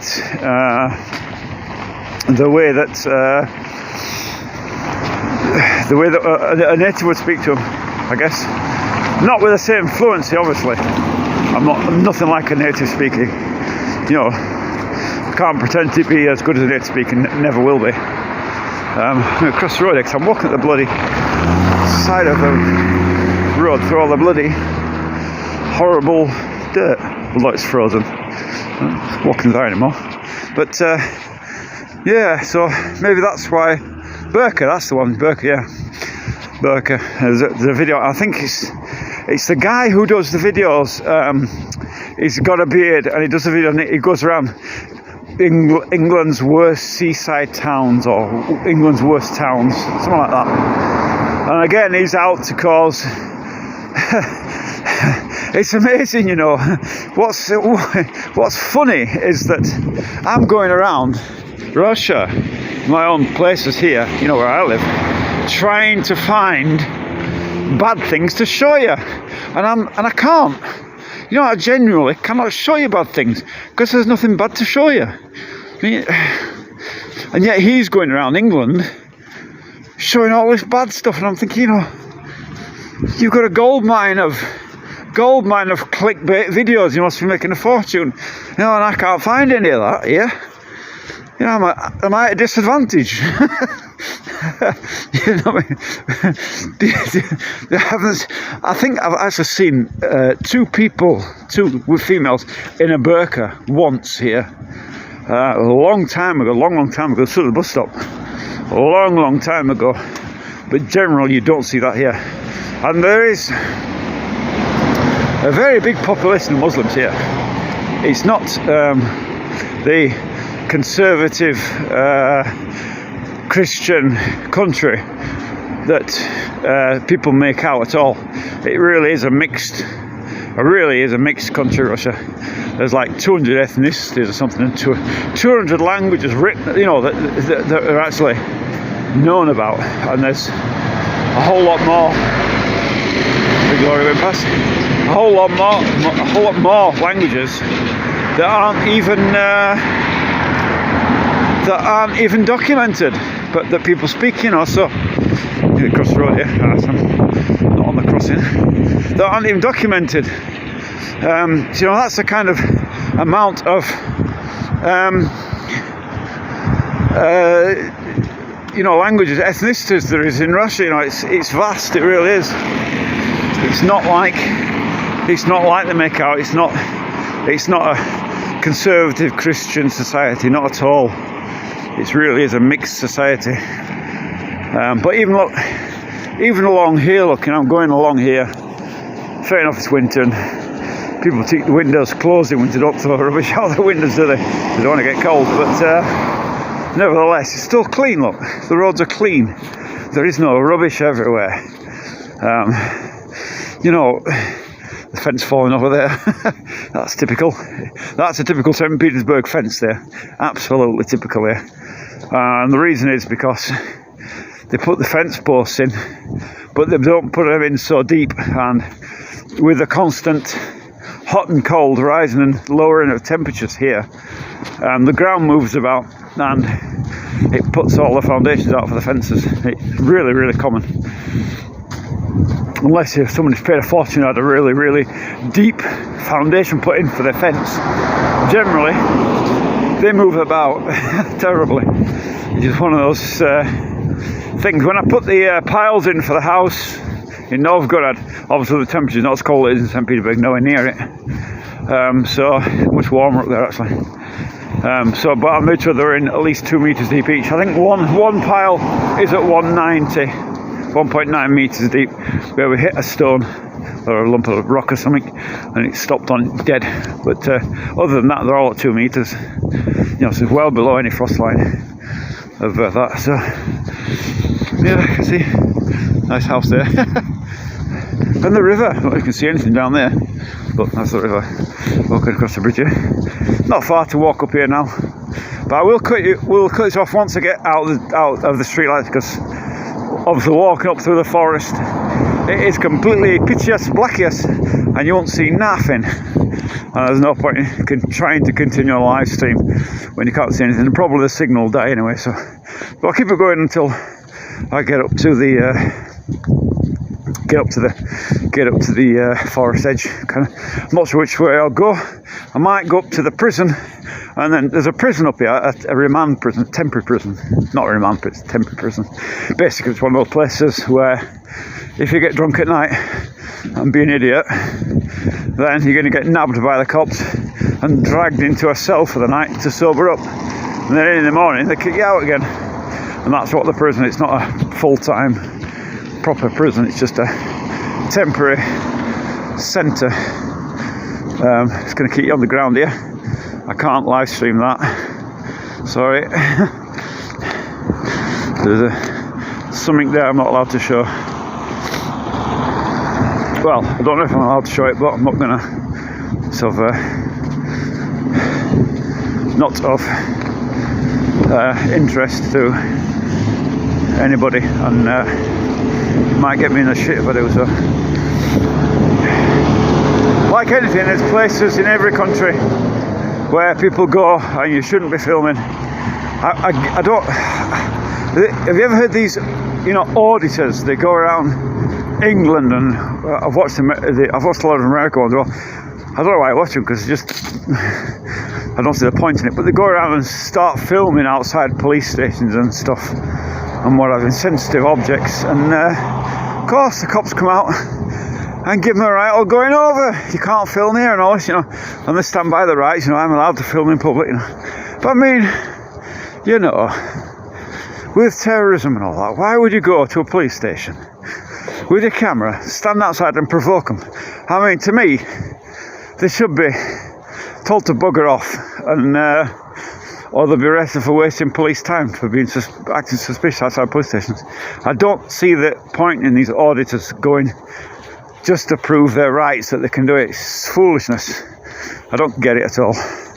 And on that theme, I won't film here things that I consider to be sensitive, obviously, and there's something here that I won't film. So it's like if you saw helicopters going across, helicopter gunships or something, you're not going to film them, or military movements of things like that, We are in a state of, not of war, but there's a special military operation going on, and as such, we have to just be a little bit tactful, I mean, if like UK was under attack from somewhere and they had anti-air defences up, you wouldn't want to go and, you wouldn't be too happy about it, go and film it, would they? Telling it where it's located and whatever. So consequently, there's nothing like that here, but something I just can't film. But anyway, yeah, the old auditors, what the hell? What are they all about? Madness. But I do feel a bit disadvantaged here compared to people from England. People going around, they're doing all these clickbait videos and getting millions of views because they show all these drunks and crackheads and whatnot. And I've not found any. I'm struggling to find anything clickbaitable. If anybody knows of anything clickbaitable in St. Petersburg, send me a bloody message, please, so I can go film the damn thing, get 1 million views, 1 million likes, and earn a fortune, But, so far I've failed.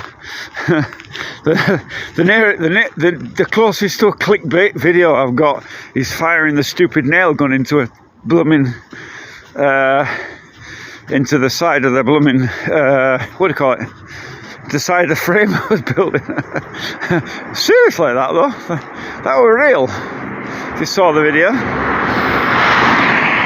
I did set up the actual nail gun, fires 9cm nails out, and all you've got to do is hold the thing, the pushy down bit back with your finger. It'll fire nails out, and they don't have, they're good old distance from a metre away. They stuck about 1 inch into the timber, so I didn't do it twice. I thought once as lucky, two just asking for it to bounce back and hit me in the fizzer, innit, take my eye out or something. Hello from lovely Birmingham, England. You sound like a northern lad. You're in Russia. Birmingham. Yes, I'm a northern lad. I'm from Solihull, Birmingham. Hi, hello Birmingham.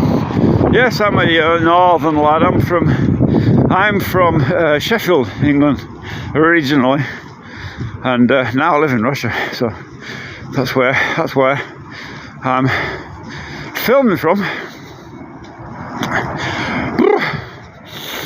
Russian traitors. Oh, and I'm a blue nose. Russian traitors.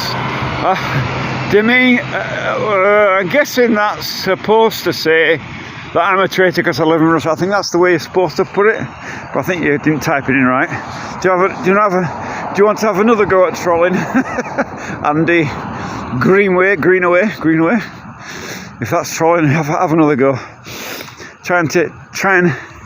You need to go to the You need to go to the trolling school and learn how to troll properly. That was a fail.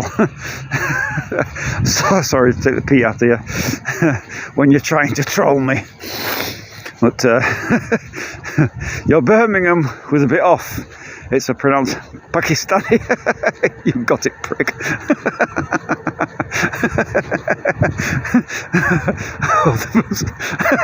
I think anyway, I'm sorry. You're such a loser, aren't you? I mean, why am I a traitor? Because I'm in Russia. Explain it to me. Tell me, come on. Give me your in-depth thoughts on this. Give me your insight, your wisdom, if you've got any. Those bikers, God almighty.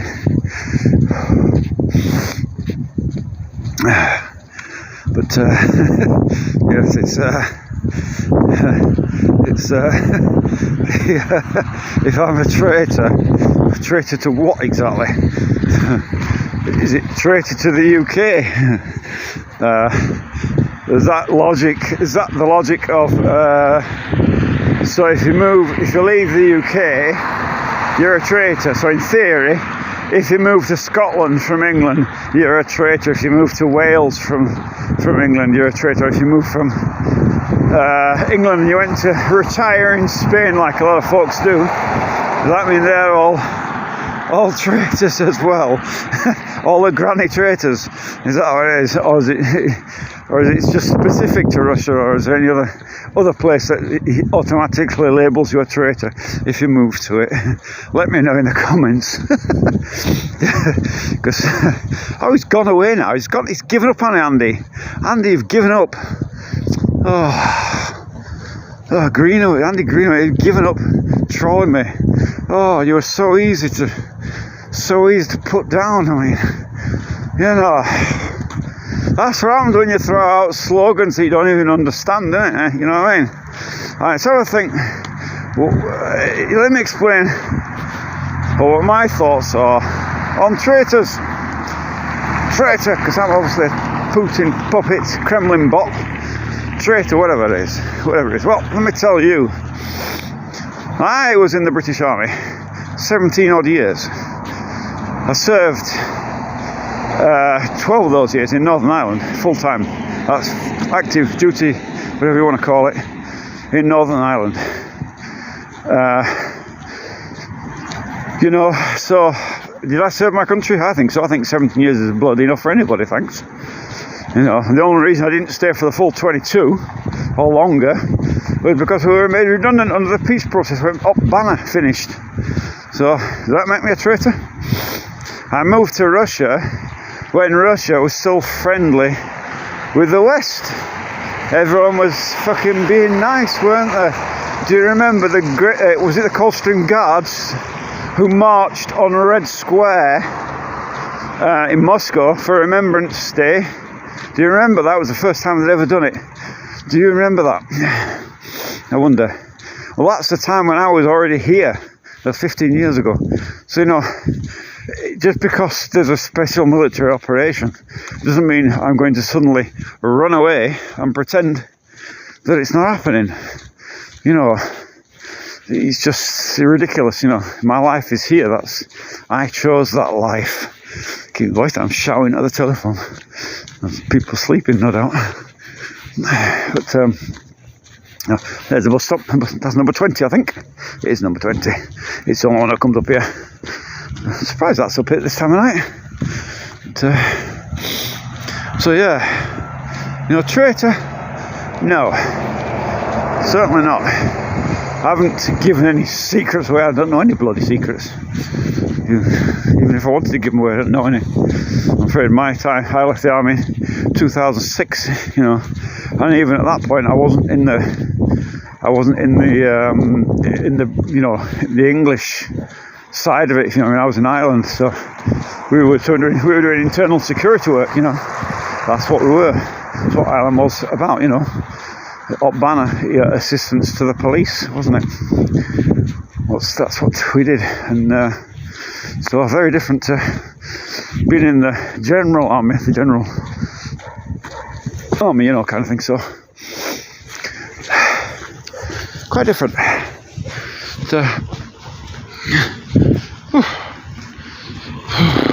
What time is it there? I don't know. It's about 10 o'clock, is it? 10:14.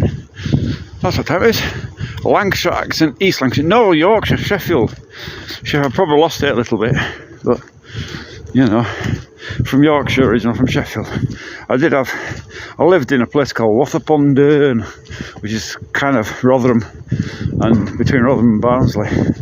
So I had a very heavy accent, but I'm actually from Sheffield, and I grew up mostly in Rotherham.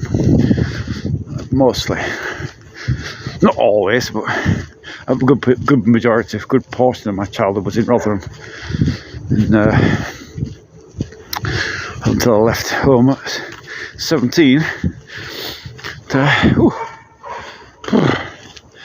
A special military operation that was supposed to take 3 weeks, and now you're into the 4th year. Anytime in the Soviet Union, where you live. I was in Rotherham the other day. Poor you being in Rotherham. Don't envy you.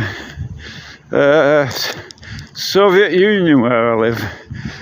How do you mean signs of the Soviet Union? Not sure what you mean by that. Soviet things? Soviets? Not really. Not anymore. You come across the odd Soviet thing, I suppose, from Soviet times, but generally no. I live in Forest. I was when I first came here, I was completely off grid.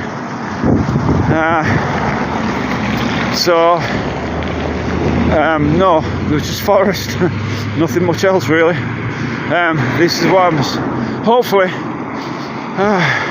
dump you better off there. I don't doubt you. I was in Rotherham maybe about 8 years ago. I popped back for a day, and it was just destroyed. From what I remember, the indoor market and the outdoor market were absolutely bare. Nothing. I was expecting to see a thriving market where we used to go as kids. And it's absolutely empty. I was horrified by the lack of.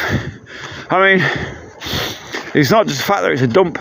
It's what the government has done. You know, successive governments. They closed all the industry down.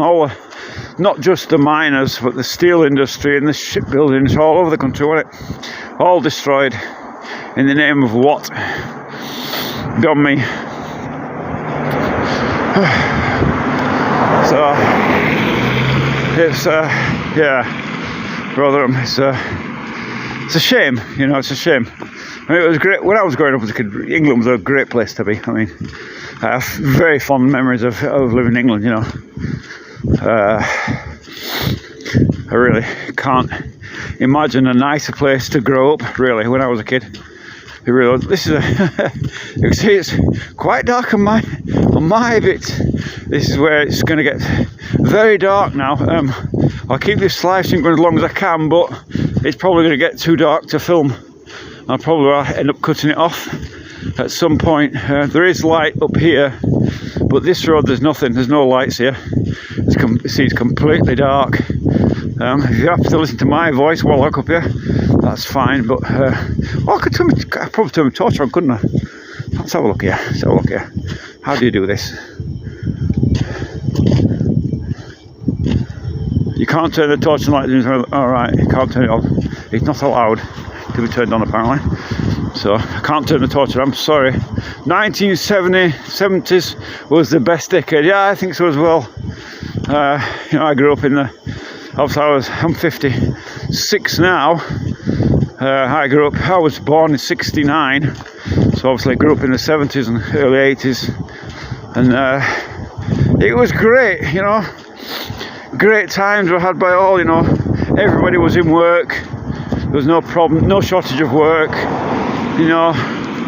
There was no massive crime rates out. People could go out into the kids, you know. You've heard it said before, you know, kids in the 70s go out to play in the evening after school and come back when it's dark, you know, kind of thing. And that's really how it was, you know. I'm going to have to go to the other side here because it is dark here, and I'm on dark clothing. I haven't got anything haven't got anything reflective on me apart from this telephone, and I really don't want to get squished tonight. I don't think it's doing me a lot of good. Makes a horrible mess on the road as well. So I was born in '67, so you're a couple of years old. You must be 58 then, I'm guessing. Either 58 or 59, 58 I think you are. So yeah, ooh, bright lights. Bright lights, oh that is bright lights, isn't it? Yeah. But yeah, when I first came here, it was completely off-grid. There was no electric here at all where I live, just up here in the forest. There was no electric up here whatsoever, and very, very dark at night. We were the first people to live. There was a few datchas around, a few summer houses, sort of half built, but nothing permanent. And we were the first people to live in the forest full time. Me and my wife's Russian, and we were the first ones to live in the forest full time. We had this romantic notion about kind of off-grid, you know, and how wonderful it would be to cut your own firewood, and how wonderful it would be just living a very basic life, you know. And then you come to the realization that things like water supply, if you haven't got a water supply, then you can't flush your bloody toilet. Not only can't you flush your toilet, but you can't take a shower. You can't wash your hands, you can't open a tap, things like that, all by bottled water. We had a petrol pump at one point, and we used to fill bottles up, and then we upgraded and had 200 litre water tank, or 2 tanks of 100 litres in the roof space, and natural gravity fed, so we used to have to fill that up every night, and to get water, you know. And then one winter the pipes froze, and when the pipes freeze underground, we had it kind of pumped in, you know. When the pipes freeze at night, that's it. It's game over, innit? So it wasn't the off-grid life is not. It's not for the. It's not as romantic as they make out. Not at all. So obviously, if you've got an electric, your pump's got to run on petrol, which means then you've got to go and fetch petrol to run your petrol pump, you know. And then because of the cold winter, you can't just leave it out, you know. You've got to physically empty it, because if you don't know how a pump works, a water pump, I mean, I'm teaching everybody to suck eggs here, but a petrol pump, water pump, you have to prime it, so you have to put water in it first before it will suck up from the well, kind of thing. So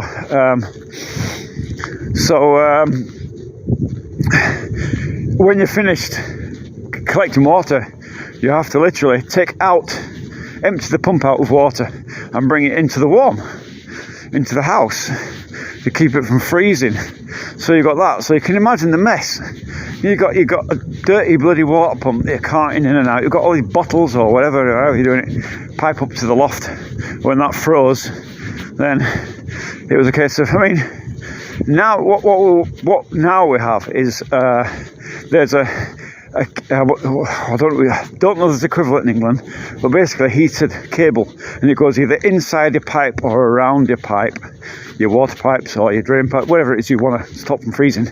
And you basically, if it gets frozen, you just switch it on and it defrosts the thing, just knocks all the ice out and it works again. Simple as that. But if you haven't got electric, how do you run something like that? You can't run it off solar panels. You'd have solar panels. See, this is another thing they don't tell you. Off-grid, you know. I think, oh great, we've got all these freaking solar panels, but they don't tell you it's cost them a fortune for all their batteries. For every kilowatt, for every 200 amps, you need a battery, 200 amp battery. Minimum for 1 kilowatt. That's just for one single kilowatt of power, which won't even run a kettle or anything. Just give you light, basically. 5 big batteries, so you've got to have the storage space to put them. And if they're lead acid batteries, they give off gas, so you've got to have ventilation. Now guess what, if you've got ventilation, then it's cold and the batteries die quick in winter. So if you've got solar panels here in winter, guess what? You've got to go out and clear the snow from every day, or maybe every hour. I had 3 on the roof, only had 3 on the roof. Every hour when it's snowing, go out and clear the solar panels. Otherwise, your batteries won't charge. And if your batteries don't charge, you've got to switch your generator on. If you run a generator, that's a litre every hour. A litre of petrol every hour. If you run a generator, you know, you can't have a little piddly little 1 kilowatt generator for a house. You need a 6 kilowatt generator or a 6.5 kilowatt generator minimum. It's the minimum you need. And if you're running that, I mean, if you want proper electric all winter, then you've got to run that basically 24 hours a day. You know, or massive solar panels and millions of batteries. If you're running a petrol generator 24 hours a day, one thing, you're going to use 20 litres of petrol every bloody day. More, actually. You'd probably use 30 litres of petrol a day if you run a generator. And not only that, but your generator will break down very quick. They don't last long.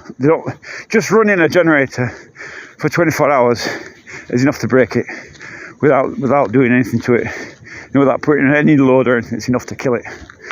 They're just not, home generators just not up to that kind of usage. You know, it's very dark here now. Oh, yes, yeah, well, yeah. 9 times one in every team was employed.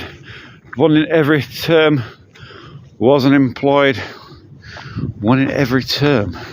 Plus, what did you know about it? You were still at school for probably another 3 or 4 years till you left. What did I know about it? I know what happened. I remember the miners' strike in 1984. I remember that.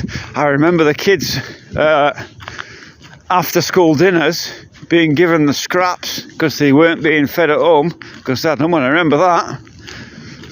I remember walking between Rotherham and Sheffield and seeing acres and acres of empty factories left to rot. I remember all that.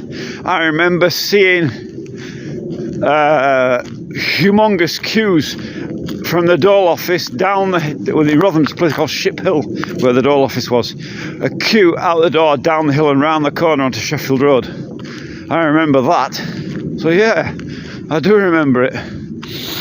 I left school in 1985, and I was one of the very lucky ones to get a job. I was on a YTS scheme, youth training scheme, and I was on that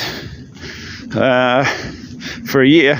And by the skin of my teeth, I got a job, and I was got a job with Wade Construction. First place I went to was Railers, called a scaffold hire firm in. I forget where it was now, but it was in Rotherham. Railers. Brinsworth, I think it was. Brinsworth, yeah.